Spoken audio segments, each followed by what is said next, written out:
Sterlite இப்படி ஒரு வாதமே வைக்கிறான்.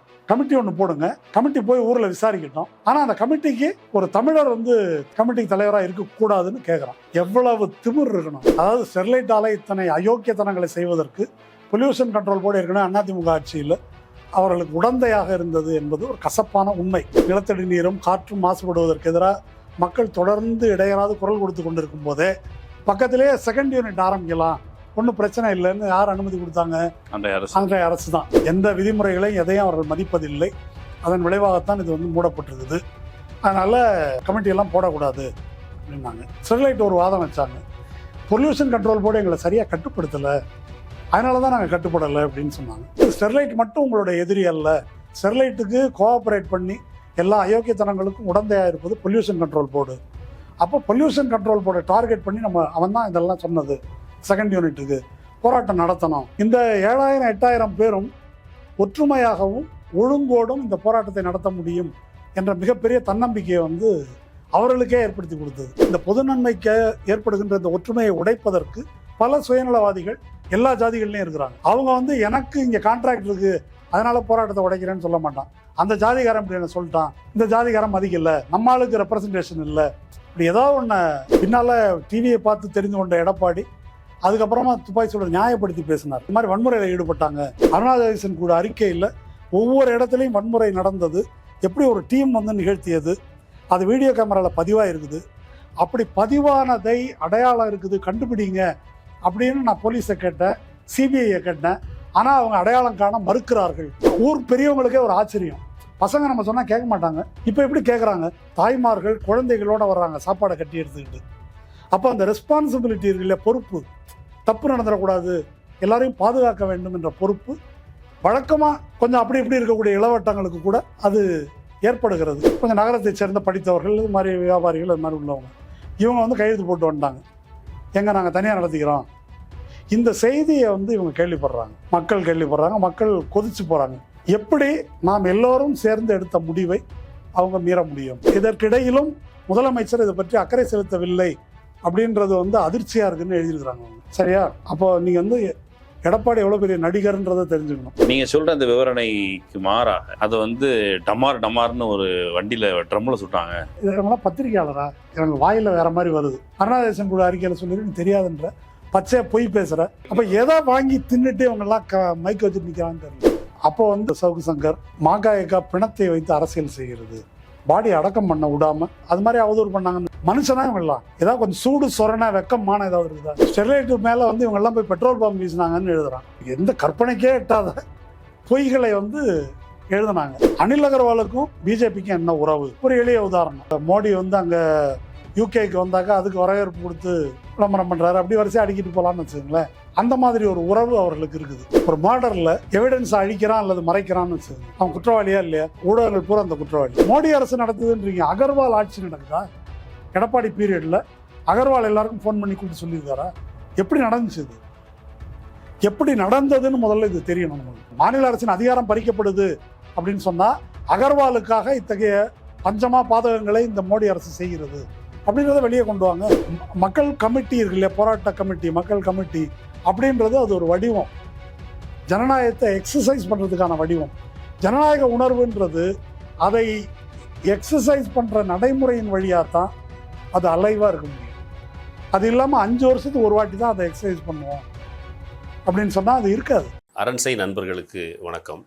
அரண்சை ஊடகம் சுயேட்சையாக இயங்குவதற்காகவே உருவாக்கப்பட்டது. நாம் செய்கிற வேலை உண்மையிலேயே மக்களுக்காக செய்கிறோம் என்பதை நீங்கள் நம்பினால், வாய்ப்பு இருந்தால் இந்த ரேசர் பே QR கோடுக்குள்ளே நீங்கள் அதை ஸ்கேன் பண்ணி எங்களுக்கு உங்களால் இயன்றதை விருப்பம் இருந்தால் ஆதரவு தெரிவிக்கலாம். வணக்கம் நண்பர்களே, இது அரண்சை நான் மகிழ்ந்து பல்வேறு அரசியல் சமூக நிகழ்வுகள் தொடர்பாக பல்வேறு ஆளுமைகளை சந்தித்து உரையாடி வருகிறோம். அதையெல்லாம் சந்திக்க போன்ற சிறப்பு விருந்தினர் தொடர் மருதையன். வணக்கம். வணக்கம். ஸ்டெர்லைட் ஆலையை நிரந்தரமாக மூடுவது அப்படிங்கிறத திரும்ப உச்சநீதிமன்றம் இப்போதைக்கு தற்காலிகமாக நிரந்தர மூடலுக்கு ஒரு உத்தரவு பிறப்பிச்சிருக்குது. அந்த தீர்ப்பின் முக்கியத்துவம் அது என்ன? தற்காலிகமாக இல்லை, இது நிரந்தர மூடல் தான். இதுக்கு மேலே ஒரு அப்பீலுக்கான வாய்ப்பு ஏற்கனவே உள்ள சட்டங்களின்படி இல்லை. ஏற்கனவே உள்ளன்னு நம்ம சொல்ல வேண்டியிருக்குது. அதான் சொல்கிறேன். சட்டங்களின்படி இல்லை. இந்த தீர்ப்பினுடைய முக்கியத்துவம் என்னன்னா, இது வழக்கறிஞர்களின் வாத திறமைக்கு கிடைத்த வெற்றி என்று சொல்வதை விட மக்கள் போராட்டம், முக்கியமாக மே 22, 2018 நடைபெற்ற போராட்டம், அதற்கு முன் தொடர்ச்சியாக மக்கள் நடத்திய போராட்டம், அந்த துப்பாக்கி சூடு தமிழகத்திலும் நாட்டளவிலும் உயிர் தியாகம், சர்வதேச அளவிலும் ஏற்படுத்திய அதிர்வலைகள், இதை மனதில் கொண்டு உச்சநீதிமன்றம் கவனமாக தீர்ப்பளித்திருக்கிறது என்பதுதான் என்னுடைய அவதானிப்பு. ஏனென்றால் இதே வழக்கில் சென்ற மாதம் தலைமை நீதிபதி சந்திரசூட் ஒன்று சொன்னார். அதை படிக்கும்போது கொஞ்சம் அதிர்ச்சியாக இருந்தது. சுற்றுச்சூழல் எல்லாம் பார்த்துக்க வேண்டியதுதான், சஸ்டைனபிள் டெவலப்மெண்ட்லாம் கரெக்டு தான், பட் நமக்கு இன்வெஸ்ட்மெண்ட் வேணும், காப்பர் வேணும், அதனால் ஒரு கமிட்டி போட்டு போய் ஆராய சொல்லி அது என்ன சொல்கிறாங்களோ அதுக்கு தகுந்த மாதிரி பண்ணலாமே அப்படின்னு கேட்டபோது மனமகிழ்ச்சியோடு ஸ்டெர்லைட் வழக்கறிஞர் அதை ஏற்றுக்கொண்டார். கமிட்டி தானே நாங்கள் பார்த்துக்கிறோம். ஆமாம். ஆனால் தமிழக அரசு மிக கடுமையாக அதற்கு எதிர்ப்பு தெரிவித்தது. இதற்கு மேலே இங்கே ஆராய்ச்சி பண்ணுறது ஒன்றும் இல்லை, ஏற்கனவே போதுமான அளவு ஆராய்ச்சி பண்ணியாச்சு, எந்த விதிமுறைகளையும் எதையும் அவர்கள் மதிப்பதில்லை, அதன் விளைவாகத்தான் இது வந்து மூடப்பட்டிருக்குது. அதனால் நீங்கள் இதை கமிட்டியெல்லாம் போடக்கூடாது அப்படின்னாங்க. ஸ்டெர்லைட் ஒரு வாதம் வச்சாங்க, பொல்யூஷன் கண்ட்ரோல் போர்டு எங்களை சரியாக கட்டுப்படுத்தலை, அதனால தான் நாங்கள் கட்டுப்படலை அப்படின்னு சொன்னாங்க. கட்டுப்படுத்தலை என்பது ஒரு பிரச்சனை, அது வேற. ஆனால் ஒரு கமிட்மெண்ட் நீங்கள் ஆலையை நிறுவி நடத்த இல்லை, அது ஒரு பேசி வைத்து கொண்டு நடத்தப்படும் நாடகம். அதாவது ஸ்டெர்லைட் ஆலை இத்தனை அயோக்கியத்தனங்களை செய்வதற்கு பொல்யூஷன் கண்ட்ரோல் போர்டு ஏற்கனவே அதிமுக ஆட்சியில் அவர்களுக்கு உடந்தையாக இருந்தது என்பது ஒரு கசப்பான உண்மை. அந்த கசப்பான உண்மைக்கு வேற ஏதாவது நிரூபணம் வேணுமான தேவையில்லை.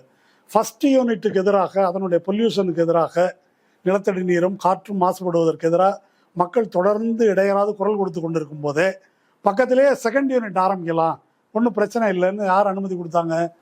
அன்றைய அரசு தான். அதிலிருந்தே அவர்களுடைய நேர்மையை நம்ம புரிந்து கொள்ள முடியும். அதனால் தமிழக அரசு கடுமையாக ஆட்சேபித்தது.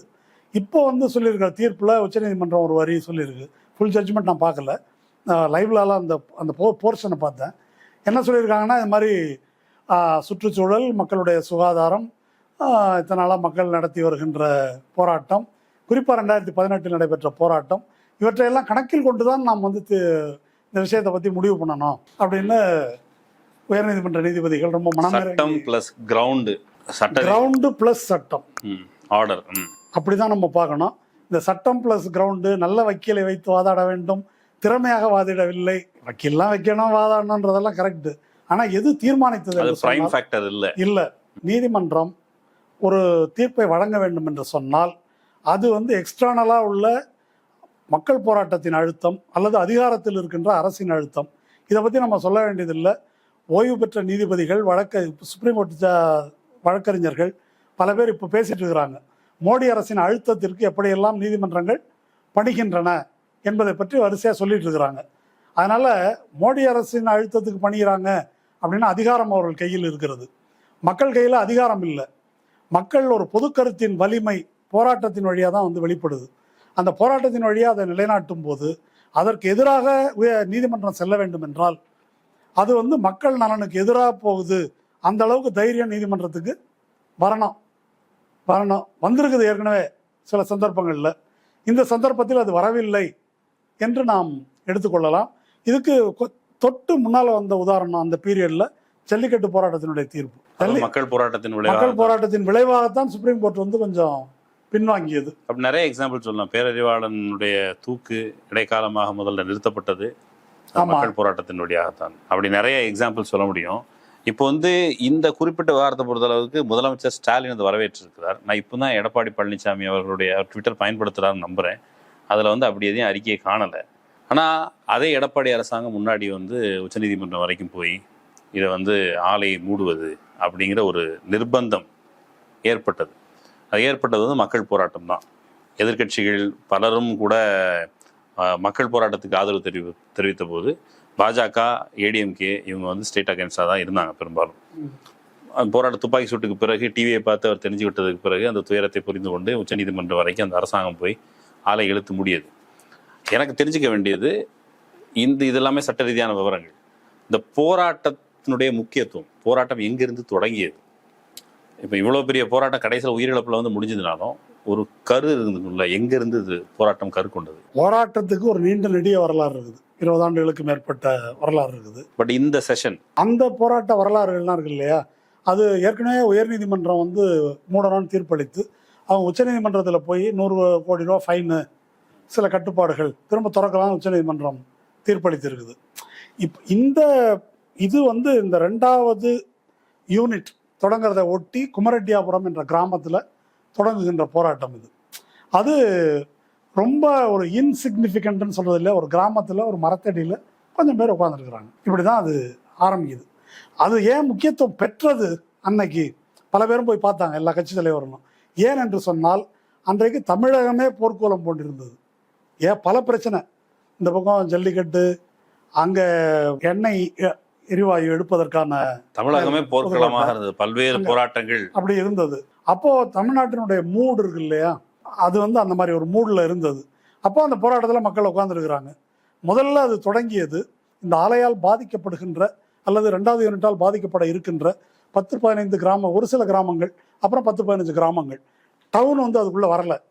அந்த கிராமத்தை சேர்ந்த மக்கள் அங்கே உட்காந்து போராடுறாங்க. பல பேர் பார்த்துட்டு வராங்க. ஆனால் எடப்பாடி அரசு அதை வந்து சட்டையே பண்ணல. என்னடா அது சட்டம் பண்ற அளவுக்கு இல்லை. ஆரம்பத்தில் சட்டம் பண்ணாங்க. எப்படி பண்ணாங்கன்னா, சொந்த கிராமத்தில் ஒரு வெயிலுக்கு கொட்டகை போட்டு கூட உட்காரக்கூடாது அப்படின்னு போலீஸை போட்டு மரத்தடியில் உட்கார வச்சாங்க. வெளியூர்லேருந்து யாரும் வரக்கூடாது, யார் வரலாம் வரக்கூடாது, பிரபலங்கள் வரலாம், இடதுசாரி அமைப்பினர் இப்போ இது மாதிரி இவங்கெல்லாம் வந்து உள்ளே போகக்கூடாது அப்படின்னு பர்மனெண்ட்டாக ஒரு அவுட் போஸ்ட் போட்டு கண்காணித்தார்கள். மாவட்ட நிர்வாகம் திறம்பட செயலாற்றியது. அப்போ மக்கள் வந்து இப்படியே மரத்தடியில் உட்காந்துருக்காம இதுக்கு என்ன முடிவு, கிராமத்தில் உட்காந்தா ஒருத்தனை எதையும் கேட்க மாட்டானுங்க, சரி தூத்துக்குடி டவுனுக்கு போவோன்னு ஒரு நாள் கிளம்பி வந்து அவங்களுக்கு பர்மிஷன் வாங்கணும், சட்ட ரீதியான வழிமுறைகள், அரசமைப்பு சட்டம், சிஆர்பிசி, ஐபிசி இதெல்லாம் ஒன்றும் தெரியாது. நேராக ஒரே ஒரு எம்ஜிஆர் பார்க்கில் வந்து ஓரமாக உட்காந்து ஒரு அட்டையை பிடிச்சிக்கிட்டு இது மாதிரி ஆலைக்கு அனுமதி கொடுக்காது. எடப்பாடி ஆட்சினால எம்ஜிஆர் பார்க்கில் வந்தாங்க. ஆமாம், எம்ஜிஆர் பார்க்கில் உட்காந்தாங்க. உட்காந்த உடனே யாரை கேட்டீங்க, உட்காந்து யார்கிட்ட அனுமதி வாங்கினா, எங்கே வந்தீங்க போனீங்க அப்படின்னு போலீஸ் வந்து அரட்டுது. அதனால் சும்மா தானே உட்காந்துருக்கிறோம், இவங்களுக்கு என்ன பிரச்சனைன்னு அவங்களுக்கு ஒன்றும் புரியலை. இதை பற்றி எல்லாரும் வண்டியில் இருக்கான்னு வண்டியை கொண்டு வந்து ஏற்றி, அப்போது மக்களுக்கு இன்னைக்கு யோசிச்சு பாருங்களேன், சாதாரண எளிய மக்கள், கிராமப்புறத்து விவசாயிகள், வேறு தொழில் பார்க்குறவங்க, அவங்கள சும்மா வந்து ஒரு கோரிக்கையை சொன்னதுக்காக உடனே வண்டியை எல்லாரும் ஜெயிலுக்கு கொண்டு போகிறேன் அப்படின்னா பீதி ஆகிட்டாங்க. இல்லை, எனக்கு ஒரு அனுபவம் நடந்தது. இப்படி ஆர்ப்பாட்டத்துக்குன்னு திரண்டு இருந்தாங்க தோழர்கள். மெரினா பீச்சில் எல்லாரும் திரண்டு இருந்தாங்க. மெரினா பீச்சில் ஏற்கனவே க்ரௌடாக தான் இருக்கும். கொஞ்சம் பேர் க்ரௌடாக இருந்ததுக்கு எதுக்கு கூடியிருக்கீங்கன்னு போலீஸ் வந்து கேட்டுச்சு. ஏங்க மெரினா பீச்சுக்கு ஏன் கூடியிருக்கிறோம், கூடாது, சட்டப்படி நீங்கள் கூடக்கூடாது அப்படின்னு சொன்னாங்க. இது அந்த சட்டம் எங்களுக்கும் தெரியாது, மக்களுக்கு தெரிஞ்சு சொல்றதுதானே சட்டம். அப்போ அந்த வழக்கறிஞர்கள், நம்ம அங்கே ஹரிராகவன் மக்கள் உரிமை பாதுகாப்பு மையத்தினுடைய வழக்கறிஞர், அவர் என்னங்க இது அநியாயமாக இருக்குன்னு வந்து பார்த்துருக்காரு. அப்புறம் ஏன் உட்காரக்கூடாது, என்ன தகராறாக இருக்குது, போராடி வந்து அவங்கள போராடுவதற்கான உரிமையை வந்து நிலைநாட்டி இருக்கிறார். மக்களை பொறுத்த வரைக்கும் அடையப்பா ஒரு வக்கீல் வந்து நமக்கு இது பண்ணிட்டாருன்னா, அதுக்கப்புறம் அவர் தொடர்ந்து குமரெட்டியாபுரம் போக, நெருக்கமாக பழக, அவர் இந்த தோரணையெல்லாம் இல்லாத ஒரு வழக்கறிஞர், இயல்பாக பழகக்கூடியவர். அப்படி ஒரு நம்ம வக்கீல் அப்படின்னு ஒரு ஸ்டேட்டஸ் வந்து அவருக்கு வந்துடுச்சு. அதுக்கப்புறம் சரி ஒரு பொதுக்கூட்டம் போடுவோம் அப்படின்னு அனுமதி கேட்டால் அனுமதி மறுக்கப்படுது.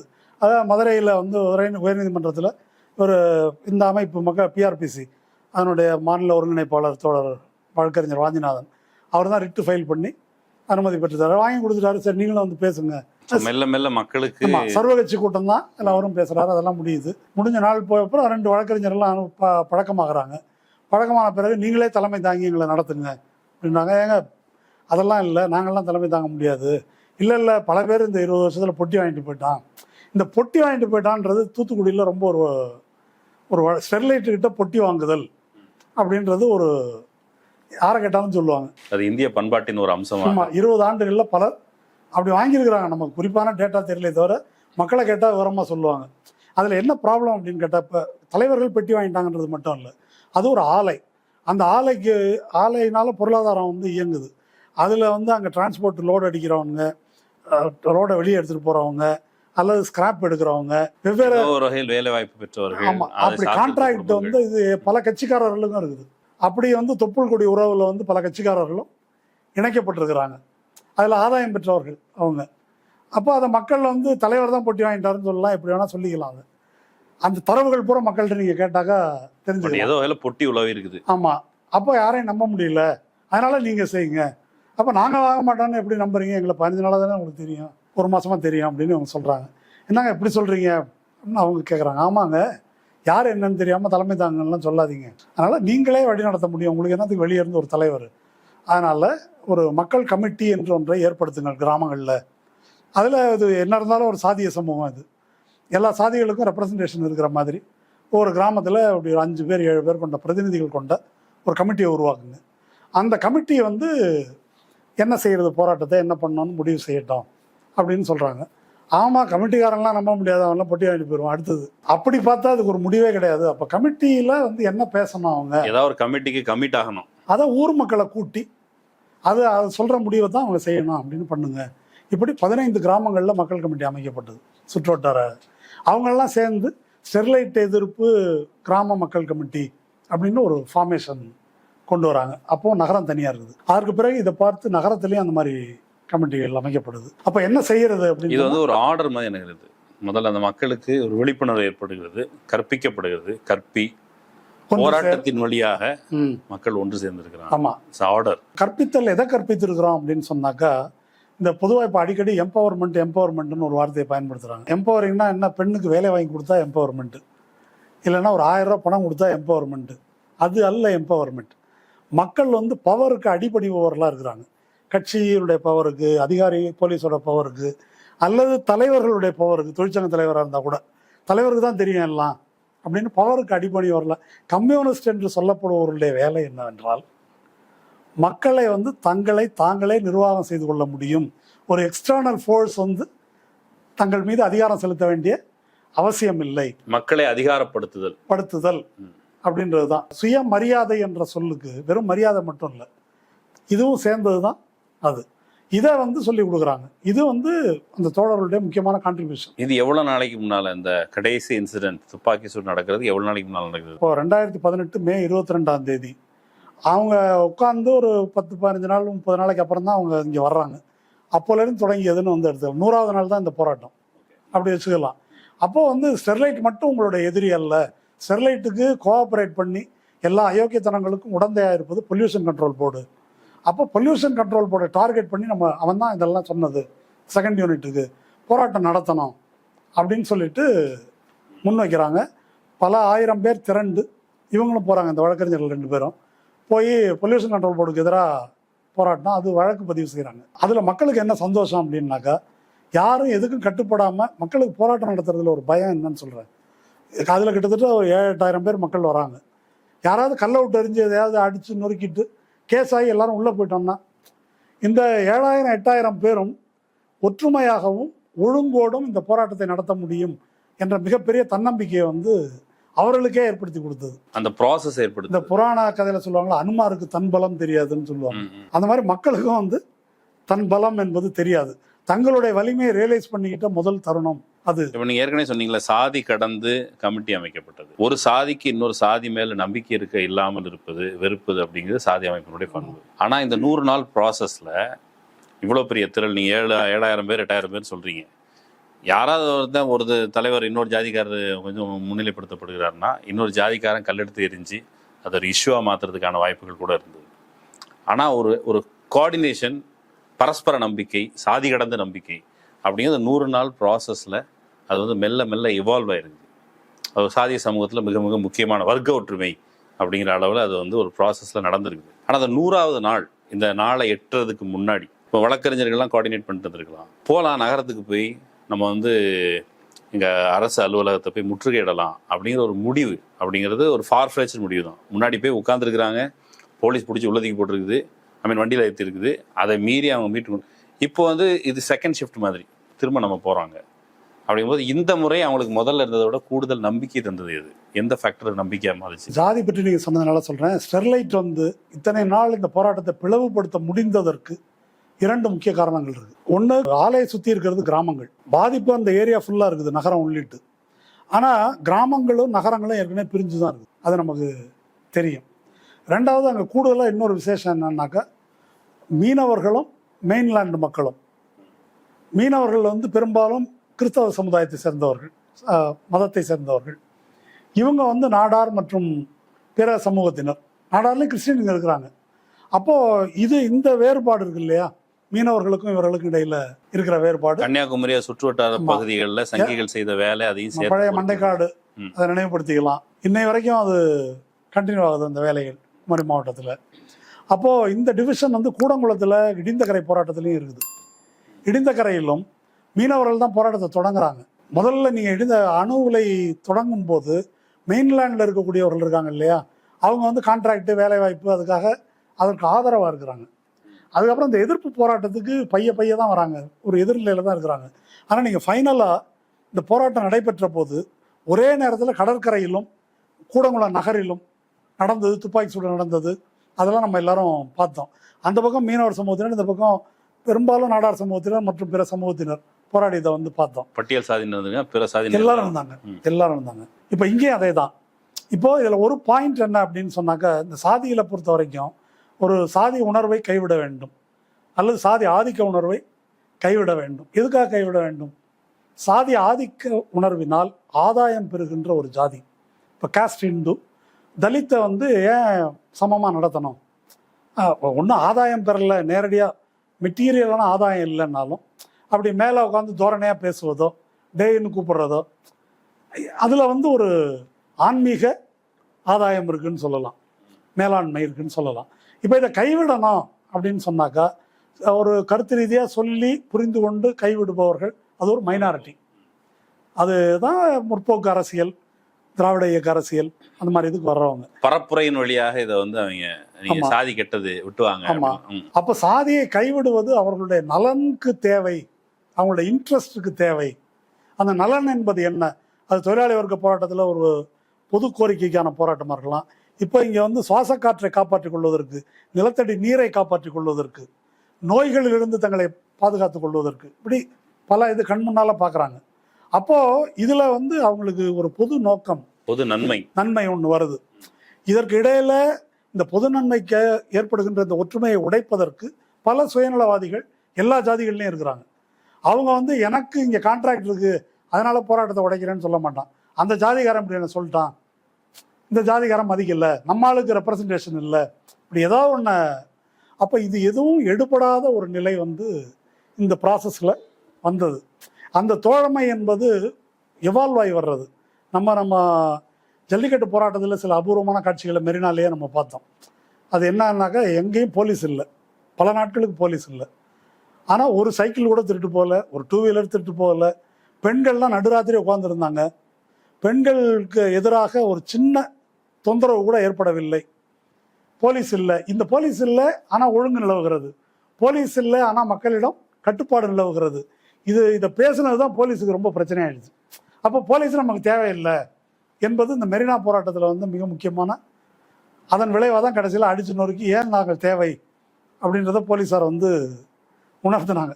மெரினா ஜல்லிக்கட்டு போராட்டத்தில் இல்லை தமிழ்நாடு பூரா நடைபெற்ற போராட்டத்தில் இளைஞர்கள் வந்து பங்கேற்றாங்க இல்லையா, அவங்கள ஈவ்டீசிங் பண்ண இளைஞர்களே இருக்க மாட்டாங்களா? பெண்ணை கிண்டல் பண்ணவங்க, திரைப்படத்தை பார்த்து அதை ஒரு கலாச்சாரமாக மறித்து கொண்டவர்கள் இருப்பாங்களா இல்லையா? அவங்கள்ட்ட எப்படி அந்த மாற்றம் ஏற்பட்டது? ஒரு உயர்ந்த லட்சியத்திற்காக இருக்கிறோம். ஆமாம், நான் போயிட்டு வந்த போது நான் பார்த்தேன், உணவு பற்றாக்குறை வரும்போது இளைஞர்கள் இருக்காங்க இல்லையா, நீங்கள் சாப்பிடுங்க அப்படின்னு கொடுக்குறாங்க. ஒரு சிலைக்கு அடியில் வாழைப்பழம் குவிச்சு வச்சுருக்குது, யாருமே எடுக்கல. ஒருத்தர் வந்து ஒன்னே எடுத்துட்டு அவர் பாட்டு போயிட்டு இருக்காரு. இப்போ இது திடீர்னு ஒரு கம்யூனிஸ்ட் சொசைட்டிக்குள்ளே போயிட்ட மாதிரி இருக்குது. யாரும் கேட்பதற்கு யாரும் இல்லை, திருடுவதற்கும் யாரும் இல்லை. இது எப்படி திடீர்னு இந்த ஒரு ரசாயன மாற்றம் நடைபெற்றது அப்படின்னு சொன்னாக்கா அந்த மாற்றம் தான் சாதி உணர்வுலேருந்து மக்கள் அப்படி கொண்டு வருது. அப்போ அதை நம்ம வந்து இப்படி ஒரு பொது நோக்கத்துக்காக ஒன்றுபடுதல் என்பது வரும்போது தான் நாம் வந்து மாறிக்கொள்வது தான் சரியானது. இப்போ ஸ்டெர்லைட்டில் இறந்து போன அந்த தியாகிகள் அவங்களுக்கு அஞ்சலி செலுத்துவது, இரங்கல் செலுத்துவது, அல்லது இதிலிருந்து கிடைக்கிற படிப்பனைகள்லாம் ரொம்ப முக்கியமானதாக பார்க்குறது இந்த அம்சம் தான். ஆமாம், மற்றபடி ஆலயம் மூடினாங்க, அந்த விஷயம்லாம் நடந்திருக்கு, அதெல்லாம் ஒரு பக்கம் இருந்தாலும் திஸ் இஸ் த ப்ராசஸ். இப்போ சாதி ஒழிக்கணும், சமூக சமத்துவம் வேணும், அதுக்கு எல்லாருடைய ஒற்றுமை வேணும்னு சொன்னால் ஒரு பொது லட்சியத்தை வரித்து கொள்வது அல்லது பொது லட்சியத்தை முன்னிறுத்தி ஐக்கியத்திற்காக ஒரு கால் கொடுத்தோ அப்படி வேலை பார்க்கறது, அதன் வழியாகத்தான் சாத்தியம் அப்படிங்கிறது ஸ்டெர்லைட் ஆலை போராட்டத்திலிருந்து வருகிற மிக முக்கியமான போராட்டம். கூடுதலாக கூட நான் ஒன்று சொல்ல முடியும். அந்த போராட்டத்தை வீடியோவில் நீங்கள் வந்து பார்த்துருப்பீங்க. அதில் வந்து நம்ம ரஜினிகாந்த் கூற்றுப்படி சமூக விரோதிகள் வந்து ஊடுருவி இப்படி பண்ணாங்க. பின்னால் டிவியை பார்த்து தெரிந்து கொண்ட எடப்பாடி அதுக்கப்புறமா துப்பாக்கி சூட நியாயப்படுத்தி பேசினார். இது மாதிரி வன்முறையில் ஈடுபட்டாங்க, அப்புறம் மக்கள் அதிகாரம் போன்ற தீவிரவாத அமைப்புகள் வந்து வன்முறையில் ஈடுபட்டாங்க. தடை செய்யணும்லாம் எழுதிட்டு இது பல நரேட்டிவ் வந்தது. ஆனால் நீங்கள் அருணா ஜெகதீசன் குழு அறிக்கையை பாருங்க, பல்லாயிரக்கணக்கான மக்கள் வந்திருக்கிறாங்க. மீனவர்களை பற்றி ரொம்ப வயலண்டானவங்க, இந்த மாதிரி கருத்துக்கள் வந்து உண்டு இல்லையா? பத்ரி சொன்ன மாதிரி அந்த பழங்குடிகள்னாலே அவங்க காட்டு முன்னாடி காட்டாங்க, வெட்டிக்குவானுங்க, அல்லது அந்த பகுதி தூத்துக்குடியை பற்றி எதுனாலும் வெட்டுவாங்க, குத்துவாங்க, அது மாதிரி ஒரு நிறைய பொது கருத்து இதெல்லாம் இருக்குது. இப்போ இவ்வளவு தெருக்கள்ல இருந்து இவ்வளவு மக்கள் இப்படி திரண்டு வந்து அவங்க டிசிப்ளின்டா வந்தாங்க, அவங்க வன்முறையில் ஈடுபடலை அப்படின்னு நான் சொல்லலை. அருணா ஜெகதீசன் கூட அறிக்கையில் ஒவ்வொரு இடத்துலையும் வன்முறை நடந்தது, எப்படி ஒரு டீம் வந்து நிகழ்த்தியது, அது வீடியோ கேமராவில் பதிவாக இருக்குது. அப்படி பதிவானதை அடையாளம் இருக்குது, கண்டுபிடிங்க அப்படின்னு நான் போலீஸை கேட்டேன், சிபிஐயை கேட்டேன். ஆனால் அவங்க அடையாளம் காண மறுக்கிறார்கள். இதெல்லாம் பதிவு பண்ணியிருக்காங்க. இப்போ அதில் அந்த விஷயம் போட்டோம், செய்யலைன்றது பிரச்சனை வந்து அந்த டிசிப்ளின் எப்படி அந்த மக்கள்கிட்ட வந்துச்சு. அந்த ஊர் பெரியவங்களுக்கே ஒரு ஆச்சரியம், பசங்க நம்ம சொன்னால் கேட்க மாட்டாங்க, இப்போ எப்படி கேட்குறாங்க. அப்போது ஊர்வலத்தில் வர்றவங்க வந்து தாய்மார்கள் குழந்தைகளோட வர்றாங்க, சாப்பாடை கட்டி எடுத்துக்கிட்டு. அப்போ அந்த ரெஸ்பான்சிபிலிட்டி இருக்கு இல்லையா, பொறுப்பு, தப்பு நடந்துடக்கூடாது, எல்லாரையும் பாதுகாக்க வேண்டும் என்ற பொறுப்பு வழக்கமாக கொஞ்சம் அப்படி இப்படி இருக்கக்கூடிய இளவட்டங்களுக்கு கூட அது ஏற்படுகிறது. இதை தான் சொல்கிறேன், இந்த மாற்றம் என்பது மக்களுக்கு இந்த மாதிரியான நடவடிக்கைகளின் இந்த வழியாக தான் ஒரு ஐக்கியம் சாத்தியம், பண்பாட்டு மாற்றம். எனக்கு சொன்னதில் இன்னொரு எக்ஸாம்பிள் என்ன வருது, பீமா கோரேகாம் அந்த கொண்டாட்ட நிகழ்வு அது ரொம்ப ஒழுங்கோடு நடந்து கொண்டிருந்த பொழுது வன்முறையை தூண்டியது வலதுசாரிகள், சம்பாஜிப்பேட்டை இந்த குரூப் தான் வலதுசாரிகள், அப்புறம் காவல்துறை, அதே போல இங்க கூடங்குளம், அதே போல இங்க ஸ்டெர்லைட், அதே போல ஜல்லிக்கட்டு. திருவாளர் ராஜேஷ் தாஸ் இப்போ 3 வருஷம் தண்டிக்கப்பட்டிருக்காரு. அவர் தான் வந்து துப்பாக்கி எடுத்துக்கிட்டு இப்படி போனார் எங்க கூடங்குளம் கடற்கரையில். அப்போ மீனவர்கள் யாருன்றதை அப்புறம் தெரிஞ்சுக்கிட்டார் அவர். அவங்க துப்பாக்கி பயப்படுபவர்கள் அல்ல, துப்பாக்கி பாதுகாப்பாக இல்லை, அதை பறி கொடுத்த பிறகு அதை புரிந்து கொண்டார். இப்போ மானத்தை பறி கொடுத்துட்டு அவர் இருக்காரு. அப்பவும் போலீஸாரை ஏதோ இவங்க பண்ணிட்டாங்க, வெட்டிட்டாங்க, ஏதோ நடந்துச்சு, அப்படி இல்லை, கூடங்குளத்தில் அது நடக்கலை. அதனால மக்களிடம் அந்த மாதிரி ஒரு மாற்றம் வருது. இந்த போராட்டத்தின் மிக முக்கியமான ஒரு படிப்பினை அது. எதுலன்னு சொல்ல வரேன்னா, பொல்யூஷன் கண்ட்ரோல் போர்டுக்கு எதிராக ஒரு போராட்டம் நடத்துறாங்க. போராட்டம் நடத்தின பிறகு வாட் நெக்ஸ்ட் அப்படின்னா 99 நாள் உட்காந்தாச்சு. இப்படியே உட்காந்துருந்தோம்னா இதுக்கு என்னையா முடிவு அப்படின்னா, சரி அப்போ ஜல்லிக்கட்டு போராட்டம் கண் முன்னால் வருது. அப்போ நம்ம ஒன்று செய்வோம், எல்லாரும் போய் மெரினாவில் உட்காந்த மாதிரி நம்ம கலெக்டர் ஆஃபீஸ் வாசலில் உட்காந்துருவோம். உட்காந்து ஒரு முடிவு சொன்னால் தான் நாங்கள் எழுந்து போவோம் அப்படின்னு சொல்லுவோம். சாப்பாடு பிற கட்டிட்டு போயிடுவோம். திஸ் இஸ் லைக், இது வந்து இட்ஸ் பிராக்டிசிங் டெமோக்ரசி. ஆமாம், ஜனநாயகத்தை பயில்வது அல்லது அதை வந்து எக்ஸசைஸ் பண்றது அப்படின்னு எடுத்துக்கலாம். எனக்கு பதில் சொல்லுன்னு கேட்கறது, அவ்வளோதான். சோ கால் டெமோக்ரஸியில் ஆமாம், இங்கே உட்காடுறோம், ஏங்க நீங்கள் மனு கொடுக்குறேன், கொண்டு வந்து பார்க்குறேன், கேட்கல, சரி உங்கள் வீட்டு வாசல்லே அந்த ஆஃபீஸ் வாசலில் உட்காந்துக்கிறேன், எனக்கு ஒரு பதில் சொல்லு, இவ்வளோதான். அந்த ஊர்வலத்தை வந்ததை நீங்கள் பார்த்தாலே தெரியும், பசங்க பெண்கள் கையில் சாப்பாடோட, அந்த நோக்கத்தில் தான் அது. ஓகே, அப்படி வந்து முடிவு செய்யப்படுது. அப்படி முடிவு செய்யப்பட்ட பிறகு இந்த விஷயத்தை எப்படி உடைக்கிறதுன்னு அவங்க யோசிக்கிறாங்க. யார்? போலீஸ் டிபார்ட்மெண்ட்டு, நிர்வாகம், இவங்க யோசிக்கிறாங்க. அப்போ பழையபடி அந்த பிரித்தாளம் சூழ்ச்சி வந்து வருது. அப்போ நகர்ப்புறத்தை சேர்ந்த பிரமுகர்கள், சில அறிவுத்துறையினர், அந்த வணிகர் சங்கம், அந்த மாதிரி உள்ளவங்க, இப்படி ஆளுங்கள்லாம் கூப்பிட்டு ஒரு பீஸ் கமிட்டி மீட்டிங் அப்படின்னு அவங்கள கூப்பிட்டு தனியாக 22 போராட்டம்னா 20ஆம் தேதி கூப்பிட்டு பேசுகிறாங்க. கூப்பிட்டு பேசிட்டு நீங்கள் கலெக்டரேட்டுக்கெல்லாம் வராதிங்க, அங்கே ஒரு எஸ்ஐவி காலேஜ் கிரவுண்டுன்னு ஒன்று இருக்குது, நாங்கள் சொல்கிற இடத்துல நின்று, ஆமாம் அந்த இடத்துல உட்காந்துங்க, விவசாயிகளுக்கு அதுதான் சொன்னாங்க, ஞாபகம் இருக்கா? பஞ்சாப் விவசாயிகளுக்கு நாங்கள் இங்கே ஒரு இடம் காட்டுறோம், அங்கே வந்து உட்காருங்க, என்ன ஜெயிலில் வைக்கிறதுக்கான்னு கேட்டாங்க அவங்க. அப்படி சொல்லிட்டு தான் அவங்க எல்லையில் வந்து 1 வருஷம் உட்காந்தாங்க. இந்த சிமிலாரிட்டி எல்லாம் நீங்கள் சேர்த்து பாருங்க. அப்படியே இது எல்லாத்துலேயுமே இந்த மக்கள் போராட்டத்தில் பேட்டர்ன் இருக்குது. நீ சொல்கிற இடத்துக்கு நாங்கள் வர முடியாது, நாங்கள் தீர்மானிக்கிற இடத்துக்கு தான். அவங்க ராம்லீலா மைதானத்துக்கு வரணும்னாங்க, கூடாது, வெளியே நிறுத்தி நான் ஒரு இடம் காட்டுறேன், அந்த இடம் வந்து ஒரு ஃபோர்ட்ரஸ், இவர்களை தலைப்படுத்துகின்ற இடம், வர முடியாதுன்னு பஞ்சாப் விவசாயிகள் அப்போ சொன்னாங்க. அதே போல் இவங்களை தனியாக கூப்பிட்டு பேசி கிரவுண்டை காட்டுறேன். இவங்க வந்து இந்த தூத்துக்குடி மாவட்ட ஸ்டெர்லைட் எதிர்ப்பு போராட்ட கமிட்டி, அந்த கமிட்டிக்கு இவங்கெல்லாம் அங்கம். அந்த கமிட்டியில் அதில் ஒரு மைனாரிட்டி பிரிவினர், கொஞ்சம் நகரத்தை சேர்ந்த படித்தவர்கள், இது மாதிரி வியாபாரிகள், அது மாதிரி உள்ளவங்க, இவங்க வந்து கையெழுத்து போட்டு வந்துட்டாங்க, எங்கே நாங்கள் தனியாக நடத்திக்கிறோம். இந்த செய்தியை வந்து இவங்க கேள்விப்படுறாங்க, மக்கள் கேள்விப்படுறாங்க, மக்கள் கொதிச்சு போகிறாங்க. எப்படி நாம் எல்லோரும் சேர்ந்து எடுத்த முடிவை அவங்க மீற முடியும்? இந்த கேள்வி பாமர பெண்களிடமிருந்து எழுந்தது. அது ரொம்ப முக்கியம். அவங்கெல்லாம் ரொம்ப மெத்த படித்த பேராசிரியர்கள், வழக்கறிஞர்கள், வணிகர்கள். ஆகவே மீற முடியும். ஆமாம். இப்போ ப்ராப்ளம் என்னன்னு கேட்டால் அவங்கள எதிர்த்து இவங்க கேள்வி கேட்க முடியுமா? கேட்குற அளவுக்கு விவரம் இருக்குதா? இப்போ விவரம்லாம் வேண்டியதில்லை, ஒரே ஒரு கேள்வி. இதுதான் டெமோக்ரஸியினுடைய கேள்வி. கலெக்டிவாக எடுத்த முடிவை நீ எப்படி மீற முடியும்? நீ நானும் சமான்றது வந்துடுது இல்லை. இங்கே நான் மீறலாம், ஏனென்றால் நான் விவரமானவன், ஏனென்றால் நான் பேராசிரியர், அதெல்லாம் இல்லை. அப்போ மீறினவங்களே நீக்கு அப்படின்னு முடிவெடுக்கிறாங்க. முடிவெடுத்துட்டு ஆமாம் நீக்கிட்டு போராட்டம் திட்டமிட்டபடி நடக்கும். போலீஸ் என்ன செய்யுது? அந்த 20ஆம் தேதி இந்த அனௌன்ஸ்மெண்ட்டு அவங்க சொல்கிறது இவங்க முடிவு வருது. முடிவு வந்தவொடனே நீங்கள் அருணா ஜெகதீசன் கூட அறிக்கையில் பாருங்கள். அதில் வந்து ஐஜி இன்டெலிஜென்ஸ் வந்து ஒரு ரிப்போர்ட் ஒன்று பண்ணுறாரு. இந்த ஹரிராகவன், வாஞ்சிநாதன் 2 பேரும் தான் இந்த போராட்டத்தை தூண்டுகிறார்கள். அவங்களுடைய நரேட்டிவ் வந்து தொடங்குது. அப்போ இவங்க தான் தூண்டுறாங்க அப்படின்னு வந்து பதிவு பண்ணுறாங்க. இது இல்லாமல் ஐஜி வந்து நேராக கிளம்பி சேலத்துக்கு போய், இதுக்கு முன்னாலே கிளம்பி போய் அங்கே எடப்பாடி பழனிசாமியை பார்க்குறாரு. பார்த்து எல்லாம் ப்ரீஃப் பண்ணிட்டு வர்றாரு. ப்ரீஃப் பண்ணிட்டு வந்தேன்னு அருணா ஜெகதீசன் கூட இதில் வந்து அஃபிடவிட் போட்டிருக்காரு. இதற்கிடையிலும் முதலமைச்சர் இதை பற்றி அக்கறை செலுத்தவில்லை அப்படின்றது வந்து அதிர்ச்சியாக இருக்குன்னு எழுதியிருக்கிறாங்க அவங்க. சரியா? அப்போ நீங்கள் வந்து எடப்பாடி எவ்வளோ பெரிய நடிகர்ன்றதை தெரிஞ்சுக்கணும். அவர் அப்பாவி இல்லை, விவசாயி இல்லை, he was informed. ஆமாம். அதுக்கப்புறம் கிரிஜா வைத்தியநாதன் சொல்கிறாங்க, சீஃப் செக்ரட்டரி சொல்கிறாரு, எல்லாரும் சொல்றாங்க minute by minute we are updated அப்படின்னு சொல்றாங்க. எனக்கு நீங்க சொல்றது வந்து அப்படியே செம்பரம்பாக்கம் ஏரியை திறந்து விட்டாங்கல்ல, அது நினைவுக்கு வருது. நாத்திரி வந்து பதறி அடிச்சுக்கிட்டு தண்ணி வீட்டுக்கு வரும் பொழுது பதறி அடிச்சுட்டு ஓடுவாங்கன்னு தெரியும். ஆனா அம்மா இந்த விஷயத்த இன்ஃபார்ம் பண்ணாம இருக்கிறது, அல்லது இன்ஃபார்ம்டா இருந்தாலும் அது குறித்து பேசாமல் நடவடிக்கை எடுக்காம. இல்ல இதுக்குள்ள இது ஒரு தனி சாப்டர், இதை பத்தி நம்ம தனியா பேசுவோம். இது அவ்வளவு வேடிக்கையா கடந்து விடக்கூடிய விஷயம் அல்ல. இது புலனாய்வு செய்யப்பட வேண்டிய விஷயம். இது மௌனத்தின் விலை என்னன்றது. அப்போ அவங்க அந்த பதிவு பண்றாங்க. பதிவு பண்ணிட்டு ஒன்று இந்த மாதிரி உளவுத்துறை அறிக்கையெல்லாம் இருக்குது, இந்த மாதிரி இருக்குது. இன்னொன்று இந்த பீஸ் கமிட்டி மீட்டிங்கே அவங்க கேள்விக்குள்ளாக்கியிருக்காங்க. யார் வந்து இதில் ஆக்டிவாக இருக்கிறாங்களோ, யார் இந்த போராட்டத்தை எடுத்து செல்கிறார் நேம் பண்ணியிருக்கிறாங்க. மக்கள் அதிகாரம், மக்கள் கழகம், டைஃபி, புரட்சிகர இளைஞர் முன்னணி, யார் இந்த போராட்டத்தை வந்து எடுத்து முன்னணி பாத்திரம் வகிக்கிறாங்களோ அவங்கள கூப்பிட்டு பேசாம இன்னொரு பிரிவை கூப்பிட்டு பேசியிருக்கிற there is a clear cleavage, பிளவு இருக்கிறது, இது மாதிரி நீங்கள் பண்ணியிருக்கிறீங்க, இது முட்டாள்தனம், இந்த மாதிரி இதையும் வந்து பதிவு பண்ணியிருக்கிறாங்க. அதை படிக்கும்போது கான்சியஸாக தான் இதை தவிர்த்துக்குது மாவட்ட நிர்வாகம், சந்தேகமே இல்லை. ஆனால் மாவட்ட நிர்வாகத்துக்கு ஒரு இல்யூஷன் இருந்திருக்குது. அந்த இல்யூஷன் தான் ரொம்ப முக்கியமானது. இவங்க தான் தலை, இந்த தலையை எடுத்துட்டாக்க முன்னாள்லாம் வேலை செய்யாது. இவங்க தான் விவரமானவர்கள், லீடர்ஷிப் இவங்க தான். இந்த மாதிரி விவரமான ஆட்கள் தான் லீடர்ஷிப்பு.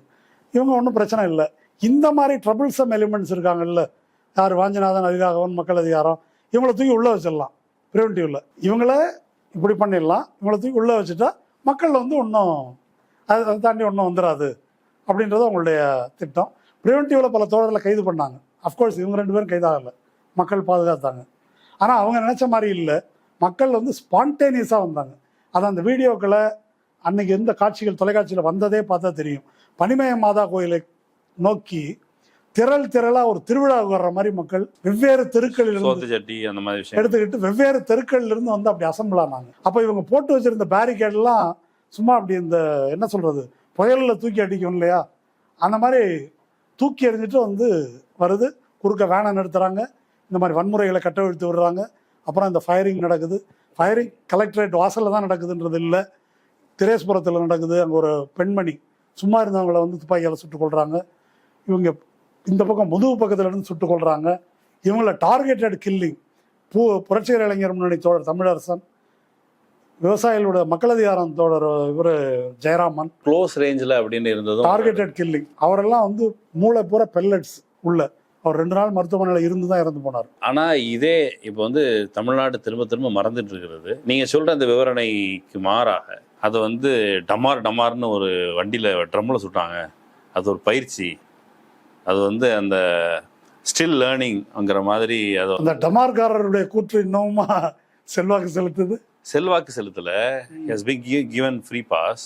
இப்படி ஒரு விஷயம் சொல்லிட்டு அது தொடர்பாக எந்த விதமான மன்னிப்பு கோரலும் இல்லாமல். இல்லை, அவர் எடப்பாடிக்கு ஒர்க் பண்ணுறாருல்ல, அவர் வந்து அப்படி சொன்னார். அது மட்டும் சொல்லலை அவர். போலீஸ் வந்து இந்த கொலையெல்லாம் நடந்த பிறகு ஆஸ்பத்திரிக்குள்ள மக்கள் இது அந்த அநியாயத்தை பாருங்களேன், செத்து போயிட்டாங்க, என்ன இருக்கிறாங்களா இல்லையா என்னன்னு பாடியை பார்க்க வர்றதுக்கு கூட உறவினர்களை அனுமதிக்கல. ஏன் அனுமதிக்கவில்லை என்றால் இன்னொரு விஷயமும் இருக்குது.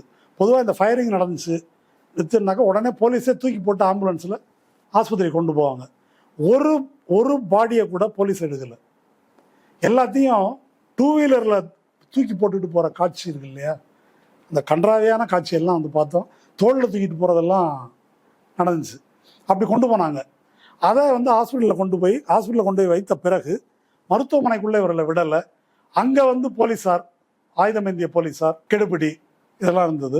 அப்போ வந்து மக்கள் உரிமை பாதுகாப்பு மையத்தின் சார்பாக ஹைகோர்ட்டில் வந்து போட்டோம். போஸ்ட்மார்ட்டம் ரிப்போர்ட்டை மேனிப்புலேட் பண்ணுறது அவங்களுடைய நோக்கம். இப்போ அவங்க அருணா ஜெகதீசன் ரிப்போர்ட்டில் இருக்குது, எப்படி பாயிண்ட் பிளாங்க் ரேஞ்சில் சுட்டாங்க, இதெல்லாம் வந்து ரிவால்வரோட இப்படி போகிறது, இதெல்லாம் எடுத்து போட்டுருக்குறாங்க இல்லையா. அப்போ அதை பிளாக் அவுட் பண்ணுறது அல்லது மறைப்பது அவர்களுடைய நோக்கம். அதனால் ரீபோஸ்ட்மார்ட்டம் கேட்டு பெட்டிஷன் போட்டோம். வழக்கறிஞர் சங்கர் சுப்பு, என்ஆர் இளங்கோ இவங்கெல்லாம் தான் ஃபைட் பண்ணாங்க இங்கே. அப்போ வந்து சவுக்கு சங்கர் மாகாயக்கா பிணத்தை வைத்து அரசியல் செய்கிறது, பாடி அடக்கம் பண்ண விடாம யாரு பாடி அடக்கம். அருணா ஜெகதீஷன் அறிக்கையில் திட்டவட்டமாக திட்டமிட்டு குறிவைத்து கொலை நிகழ்ந்திருக்கிறது என்பதை சொல்வதற்கு ஆதாரமாக இருந்த போஸ்ட்மார்ட்டம் அறிக்கைகள், அதை கோரியதற்காக பிணத்தை வைத்து அரசியல் செய்கிறார்கள். ரீபோஸ்ட்மார்ட்டம் யாரோ கேட்க முடியாது. அவங்க சொந்தக்காரர்களோ பெற்றோர்களோ அவங்க தானே கேட்க முடியும். அவங்க தான் பெட்டிஷனர். நம்ம வந்து அதுக்கு வழக்கறிஞர்களாக இருந்து வாதாடினது தான் பண்ணோம். இப்போ யாரோ எப்படி பாடியை வச்சு என்ன பண்ண முடியும் இல்லையா. நீதி வேண்டும் என்ற அவர்களுடைய கோரிக்கையை நம்ம ரெப்ரசன்ட் பண்ணோம். அப்படிதான் வந்து அது மாதிரி அவதூறு பண்ணாங்கன்னு சொல்லி ரஜினிகாந்தை கூட்டின்னு வந்தாங்க. பின்னால் அவரை கூட்டின்னு வந்ததே உளவுத்துறை தான் அப்படின்றது எக்ஸ்போஸ் ஆச்சு. நீங்க சொன்னதே முன்னாடி மாவட்ட நிர்வாகம் குறிப்பிட்ட சில அமைப்புகளை தவிர்த்தது, அது ஒரு முறைகேடானதுன்னு அருணா ஜெகதீசன் அறிக்கை சொல்றது, ஐஜி இன்டெலிஜென்ஸ் ரிப்போர்ட்டோட போய் எடப்பாடி பழனிசாமியை பார்த்தது, அப்புறம் ஒரு சிலரை தடுத்து வைப்பதன் வழியாக இந்த போராட்டத்தை தடுத்து விட முடியும் என்று சொன்னது, இது எல்லாமே டேட்டா சேர்ந்து தான் அன்னைக்கு ரஜினிகாந்த் வந்து சமூக விரோதிகள் அப்படின்னு சொல்ற இடத்துக்கு வருது. ஆமா, இப்போ இந்த சமூக விரோதிகள்னு ரஜினிகாந்த் மட்டும் சொல்லலை, சமூக விரோதிகள்னு பிஜேபி காரங்க சொன்னாங்க. துக்ளக்கு, இந்து மக்கள் கட்சி, இந்து முன்னணி, இவங்க எல்லாருமே அவங்களுடைய ஸ்டாண்ட் அதுதான். அந்த மக்கள் போராடிய மக்களுக்கு எதிராக ஒரு இடத்துல அட்டாக் கூட பண்ணாங்க. இந்த ஸ்டாண்ட் எங்க இருந்து வந்து இப்போ வந்து ஒரு சிலர் பத்திரிகையாளர்கள் பேர்ல அவங்க சமூக விரோதிகளாக செயல்படுறாங்க. பட் பாஜக இந்தியா முழுக்க இருக்கிற கட்சி, எடப்பாடி அதோட ரோல் பத்தி நம்ம பேசணும். பாஜக ஏன் இந்த ஸ்டாண்ட் எடுத்தது? இப்போ வரைக்குமே அவங்க ஸ்டாண்டை மாத்தில. இந்த குறிப்பிட்ட ரெண்டு விஷயங்கள் இந்த நரேட்டிவ் எப்படி வருதுன்றதை வந்து பார்க்கணும். முதல்ல இப்படி போராட்டம் நடக்குது, சமூக விரோதின்றது ஒரு ஜெனரல் நரேட்டிவ். அப்புறம் இறந்து போன தமிழரசன் புரட்சிகர இளைஞர் முன்னணி, இறந்து போன ஜெயராமன் மக்கள் அதிகாரம் அப்படின்னு தெரிஞ்ச உடனே மக்கள் அதிகாரம் ஒரு தீவிரவாத அமைப்பு, அவங்க தான் இதை வந்து தூண்டினாங்க, இப்படி பண்ணாங்க அப்படின்றத அடுத்து டெவலப் பண்ண ஆரம்பிக்கிறாங்க. பொன் ராதாகிருஷ்ணன் வந்து மக்கள் அதிகாரத்தை கருவறுக்க வேண்டும்ன்றாரு. இவங்களை இப்படி தான் டீல் பண்ணணும், ஒழிக்கணும். ஆர்கனைசரில் எழுதுறான். ஸ்டெர்லைட்டு மேலே வந்து இவங்கெல்லாம் போய் பெட்ரோல் பம்ப் வீசினாங்கன்னு எழுதுறான். எந்த கற்பனைக்கே எட்டாத பொய்களை வந்து எழுதுனாங்க. எழுதி இதை வந்து என்ன செய்கிறாங்க அப்படின்னு சொன்னால், இது ஒரு தீவிரவாத நடவடிக்கை அப்படின்னு அதுக்குள்ளே எப்படி கொண்டு வர்றது, அந்த உணர்ச்சியை, இந்த நீதிக்கான உணர்ச்சியை டைல்யூட் பண்ணுறதுக்கு இதெல்லாம். ஆமாம், அப்படி கொண்டு வந்துட்டு மக்களை பற்றி நாங்கள் ஒன்றும் சொல்லலை, சில தீவிரவாதிகள் தூண்டி விட்டு தான். Same stands with jallikattu, same stands with Bhima Koregaon. இப்போ விவசாயிகள் போராட்டத்தில் காலிஸ்தானி அவங்க ஊடுருவிட்டாங்க, சேம் பேட்டர்ன், எல்லாம் அதே தான். அந்த நரேட்டிவை வந்து பரப்புறாங்க, அதை பிரச்சாரம் பண்ணுறாங்க, மக்கள் அதிகாரத்தை தடை செய்ய வேண்டும்ன்றாங்க, அதை மீடியாலாம் தொடர்ந்து எழுதுறாங்க. இந்த நரேட்டிவ் ஏன் வருதுன்னு கேட்டிங்க இல்லையா, அதுக்கு வந்து பிஜேபிக்கும் வேதாந்தா நிறுவனத்துக்கும் உள்ள தொடர்பு, வேதாந்த தொடர்பு அப்படி ஒன்று தொடர்பு இருக்குது. இப்போ வேதாந்தா நிறுவனம் அனில் அகர்வாலுக்கு சொந்தமானது. அது லண்டன் ஸ்டாக் எக்ஸ்சேஞ்சில் பதிவு செய்யப்பட்ட ஒரு பன்னாட்டு நிறுவனம். பல நாடுகளில் இந்த அயோக்கியத்தனத்தை அது பண்ணிட்டு இருக்குது. குறிப்பாக ஆப்பிரிக்க நாடுகளில் அது மாதிரி இந்த மாதிரி இதே மாதிரியான வன்முறைகள் அங்கே அரங்கேற்றப்பட்டிருக்குது. அனில் அகர்வாலுக்கும் பிஜேபிக்கும் என்ன உறவு? ஒரு எளிய உதாரணம் என்ன அப்படின்னு சொன்னால், காங்கிரஸ் பிஜேபி ரெண்டுக்கும் அனில் அகர்வால் பணம் கொடுத்துருக்காரு. இவர் பணம் எப்படி கொடுத்தாரு, இது சட்டவிரோதமானது, இவங்க பணம் வாங்கினது அப்படின்றத FCRA, foreign contributions regulation act அப்படின்னு இருக்குது. அதை மீறி இது வந்து செய்யப்பட்டிருக்குது. அந்த FCRAன்னு சொன்னதுனால FCRAல போராட்ட சக்திகளுக்கு காசு வந்தது அப்படின்னு சொல்லி மேதகு ஆளுநர் வந்து பேசினார். மேதகு ஆளுநர் உண்மைக்கு நேர் எதிரானதை பேசுவார். அவர் அப்படி சொன்னால் நம்ம இப்படி புரிஞ்சுக்கணும்னு எடுத்துக்கலாம். அவரும் அதே தான் சொன்னார், காப்பர் வேணும், வளர்ச்சி வேணும், இதெல்லாம் சொல்லி FCRAல இருந்து நம்ம வளர்ச்சியை தடுத்துட்டாங்க, ஆலயம் முடி வச்சிருக்கிறான்னு வருத்தப்பட்டு சொன்னார். அதாவது கலப்படமற்ற பொய்யை பேசக்கூடியவர். FCRAல வந்தது பிஜேபிக்கும் காங்கிரஸுக்கும் பணம். இது டெல்லி ஹைகோர்ட்டில் கேஸ் வருது. டெல்லி ஹைகோர்ட் வந்து சட்டவிரோதமானது அப்படின்னு தீர்ப்பளிக்குது. தீர்ப்பளித்த நீதிபதி, என்னுடைய நினைவு சரி என்றால், சென்னை உயர்நீதிமன்றத்துக்கு தலைமை நீதிபதியாக வரக்கூடாது என்று மோடி அரசால் தடுக்கப்பட்ட முரளிதர். எந்த முரளிதர்னா, CAA ப்ரொட்டஸ்டில் இஸ்லாமிய மக்களுக்கு எதிராக டெல்லியில் ஏவப்பட்ட வன்முறை இருக்கு இல்லையா, அதற்கு எதிராக நடவடிக்கை எடுக்கலைன்னு போலீஸை கண்டித்த அன்று இரவே டெல்லியிலிருந்து மாற்றப்பட்ட உயர்நீதிமன்ற நீதிபதி முரளிதர் அவர் தீர்ப்பு கொடுத்தாரு. சரி, தீர்ப்பு கொடுத்தாக்க 2014 மோடி ஆட்சிக்கு வர்றாரு. ஆட்சிக்கு வந்து முதல் வேலையாக என்ன செஞ்சார் அப்படின்னு சொன்னால், இப்போ இதை எப்படி சரி செய்கிறது? அப்போ 100% அந்நிய முதலீடாக இருந்தாலும் அது இந்திய கம்பெனியே. அப்போ அதை இந்திய கம்பெனின்னு சொல்லிட்டாக்க எஃப்சிஆர்ஏ வராது இல்லை. 100% வெளிநாட்டில் போய் தங்கி இருக்கிற என்ஆர்ஐ இந்தியர்களே அப்படின்னு இருக்கும்போது இது நடக்கும்.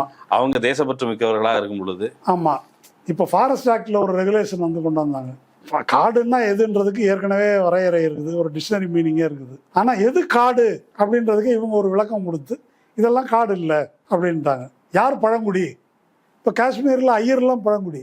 அதை கொண்டு வந்து நிறைவேற்றிட்டாங்க. அதை என்ன பக்கர்வால் இதை சேர்ந்த அந்த அசீஃபா ரேப் பண்ணப்பட்ட குழந்தை இருக்கு, அந்த கம்யூனிட்டி ஆடு மேய்க்கிறவங்க அவங்களும் பழங்குடி, அந்த ஊர் ஐயரும் பழங்குடி. அப்போ பழங்குடின்ட்டா என்ன பண்ணுவீங்க? இடபிள்யூஎஸ்ன்றது அதான். அதுதான் நம்ம எலக்ட்ரல் பாண்டுன்றது அதுதான். பணம் அப்படி வாங்கினா சட்டவிரோதம், இப்படி வாங்கிட்டா அது சட்டப்பூர்வம். முடிஞ்சு போச்சா? அது இது எல்லாத்துக்கும் பொறுத்தலாம். நீங்கள் காங்கிரஸில், திமுகவில், வேறு ஏதாவது ஒரு கட்சியில் இருந்தாக்கா நீங்கள் செய்கிற நடவடிக்கை வந்து இல்லீகல், சிபிஐ வரும், இடி வரும், எல்லாம் வரும். நீங்கள் வந்து பிஜேபி கட்சி மாறிட்டீங்கன்னாக்கா அது வந்து சட்ட திருத்தம் வரும், லீகல் ஆகிடும், சட்ட திருத்தம் வரும். இந்த பேட்டர்ன் என்ன அப்படின்றத நான் சொல்ல வரேன். பிஜேபி செய்கிற எல்லா விதமான இல்லீகாலிட்டிஸும் பின்னால் லீகல் ஆக்கப்படும். லவ் ஜிஹாத்தில் லிஞ்சிங் அடிச்சு கொள்வது அப்படின்றது இல்லீகல். ஆனால் இப்போ காதலிக்கிறது குற்றம். மதம் கடந்து காதலிச்சாக்க நீ வந்து கலெக்டர் முன்னால் அப்பியர் ஆகணும். மதம் மாறுவது அப்படின்னா குற்றம் சாட்டுறது, காசு வாங்கிட்டுன்னு சொல்லிட்டு இருந்தாங்க. இப்போ தடை சட்டம் வந்தாச்சு. அந்த மாதிரி எல்லாத்தையும் வந்து எதெல்லாம் வந்து சட்ட விரோதமாக சங்கிகளால் வீதியில் கொலையும் தாக்குதலும் நடத்துதோ அதை வந்து லீகல் ஆக்கிடுறது என்பது போல இப்படி அகர்வால் கொடுத்த அகர்வாலை இந்தியர் ஆக்கிட்டாங்க. அப்போ சரியா போச்சு பிரச்சனை. அவர் கொடுத்த பணத்தை இந்திய மயமாக்கிட்டார். ஆமா, அவர் என்ன பண்ணாரு அப்படின்னா ஸ்வச் பாரத்துக்கு பணம் கொடுக்குறாரு. மோடி வந்து அங்க யூகேக்கு வந்தாக்கா அதுக்கு வரவேற்பு கொடுத்து விளம்பரம் பண்றாரு. அப்படி வரிசையா அடிக்கிட்டு போலான்னு வச்சுக்கோங்களேன். அந்த மாதிரி ஒரு உறவு அவர்களுக்கு இருக்குது. இப்ப அந்த திரும்ப அதானி தேர்தல் பத்திரம் தொடர்பான விஷயத்துல நீங்க வந்து வெஸ்டர்ட் இன்ட்ரெஸ்ட் இருக்கிற சக்திகள், அவன் முதலீட்டாளர்கள், இந்த காசு போடுறவங்க, அவங்க வந்து அன்டியூ ஃபேவர் வாங்கியிருக்கிறாங்க அப்படிங்கிற வாங்கியிருக்கிறதுக்கு எல்லா வாய்ப்பும் இருக்குதுன்னு தேர்தல் பத்திரம் தொடர்பான தீர்ப்பில் வந்திருக்குது. இப்போ 13 உயிர்களை பலிகொண்ட இதுக்கு பின்னாடி இருக்கிற எஃப்சிஆர்ஏ, அதுக்கு பிறகு வந்த தேர்தல் பத்திரம், அதுக்கு மோடி அரசு அல்லது பாஜகவுக்கு அனில் அகர்வாலோடு இருக்கிற உறவு, இது எல்லாமே நீங்கள் சொன்ன மீடியாக்களுக்கு தெரியும். இப்போ அருணா ஜெகதீசன் அறிக்கை வந்து தான் ஒரு அரசு போட்ட அறிக்கை, அது நீதிபதி அவங்க வந்து தான் அந்த மக்கள்கிட்ட எடுத்து சொல்லணும், இப்படி நடந்துச்சு. இப்போ வந்து 13 உயிர்களை பற்றி தங்களுக்கு கவலை இருப்பதாக ஊடகங்கள் செத்ததுக்கு பிறகு கவலைப்பட்டாங்க, பாவம் கொண்டாங்க அப்படிங்கிற விஷயம்லாம் வந்தது. ஆனாலும் கூட அந்த வண்டிக்கு மேலே இருந்துக்கிட்டு டமார்னு ஒருத்தர் சொல்கிறாரு, அந்த விஷயம் தான் திரும்ப போட்டு காமிச்சாங்க. இந்த மீடியாக்கள் இந்த 13 உயிர்களுக்கு நேர்மையாக, அந்த உயிரிழப்புக்கு நேர்மையாக இந்த தேர்தல் பத்திரம், இப்போ வரைக்கும் தேர்தல் பத்திரங்கிறது சீரியஸ் இஷ்யூவாக இல்லை, ஒன் அமாங் த இஷ்யூவாக இருக்குது. அந்த இஷ்யூ இது இந்த 13 உயிர்களோடும் கனெக்ட் ஆனது. ஸ்டெர்லைட்டுக்கு தனியாக கண்ணீர் வடிக்கிறது, அப்புறம் தேர்தல் பத்திரத்துக்கு தனியாக வருத்தப்படுவது, அனில் அகர்வாலை தனியாக பேசுவது, இப்படி பேசுறது. நேற்று கூட ஒருத்தர் வந்து பத்திரிகா தர்மம் அது சுதர்மம் அப்படின்னு ஒருத்தர் பேசினார், மூத்த பத்திரிகையாளர். இப்போ இப்படி தனித்தனியாக பேசுறது தான் தர்மமா அந்த பத்திரிகையாளர்களுக்கு, ஊடகங்களுக்கு? அப்படிதான் தனித்தனியாக தான் பேசுறாங்க. இந்த தூத்துக்குடி விஷயத்துல ஒரு கிரிமினல் லால வந்து எவிடன்ஸ் அழிக்கிறது வந்து என்னன்னு சொல்லலாம், எவிடன்ஸை அழிப்பது, மறைப்பது. ஒரு மர்டர்ல எவிடன்ஸ் அழிக்கிறான் அல்லது மறைக்கிறான்னு வச்சுக்கோங்க, அவன் குற்றவாளியா இல்லையா? ஊடகங்கள் பூரா அந்த குற்றவாளி. தூத்துக்குடியில் இருக்கிற மீடியா பூரா ஸ்டெர்லைட்டோட பாக்கெட்டில். அப்புறம் ஏன் தொலைக்காட்சிகள், கேமராக்கள் இதோட வந்து போகிறாங்க? இவ்வளோ ஃபயரிங் நடந்திருக்குது இல்லையா? ஏன் எதுவுமே தொலைக்காட்சியினுடைய பார்வையில் வரல? எகைன் இதை நான் இடிந்தகரை கூடங்குளம் போராட்டத்திலையும் பார்த்தேன். ஃபயரிங் தொடங்கினோடனே எல்லா கேமராவும் வந்து இதெல்லாம். இப்போ நான் புதிய தலைமுறையில் இருந்தேன், திடீர்னு ஆஃப் ஆச்சு.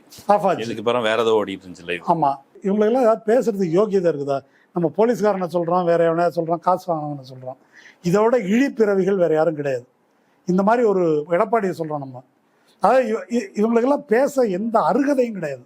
மீடியா என்ன உரிமை, என்ன ஏதோ பண்ணிட்டாங்கன்னு சொல்லிட்டு இவங்க போய் ஆர்ப்பாட்டம் நடத்துறது கேவலமாக இருக்குது. நான் என்ன சொல்ல வரேன், அங்கே வேலை பார்ப்பவர்களுக்கு நான் சேர்த்து கேட்குறேன், இப்படி ஒரு அயோக்கியத்தனம் நடந்துருக்குது இல்லையா?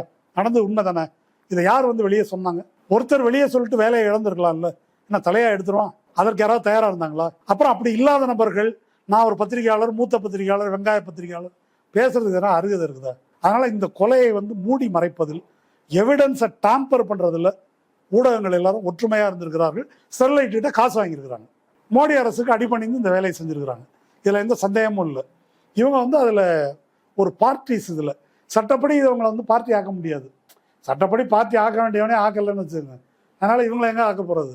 அதனால மீடியாவுக்கு வந்து இந்த மாதிரியான ஒரு டைரக்ட் ரோல் இருக்கு. இது ஒரு விஷயம் இதில் கூடுதலாக பார்க்கணும்.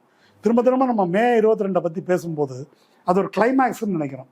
It's not a climax. இந்த மோடி அரசு வந்த பிறகு நான் ஒன்று யோசிச்சு பார்க்குறேன். இந்த பேட்டர்ன், நீங்கள் பண மதிப்பளிப்பு, திடீர்னு ஒரு ஷாக் அறிவிப்பு, எல்லாம் ரோட்ல நிற்கிறாங்க, பாராட்டுறாங்க, அப்புறம் வையிறாங்க, எல்லாம் நடக்குது. Then shock becomes normal. Covid, திடீர்னு லாக்டவுன், கோடிக்கணக்கான லட்சக்கணக்கான மக்கள் வீதியில் நடக்கிறாங்க, பட்டினி கிடக்கிறாங்க, அழியுது. இந்த அதிர்ச்சிக்கும் தாக்குதலுக்கும் மக்கள் பழக்கப்படுத்தப்படுகிறார்கள். இப்போ தூத்துக்குடியில் இந்த ஃபயரிங் நடக்குது. ஃபயரிங் நடந்த உடனே அடுத்தது என்ன நடக்குது? பின்வாங்கல அரசு. பின்வாங்குவதற்கு பதிலாக ஏறி அடிச்சு இளைஞர்களை பூரா பிடிச்சி கைது பண்றாங்க.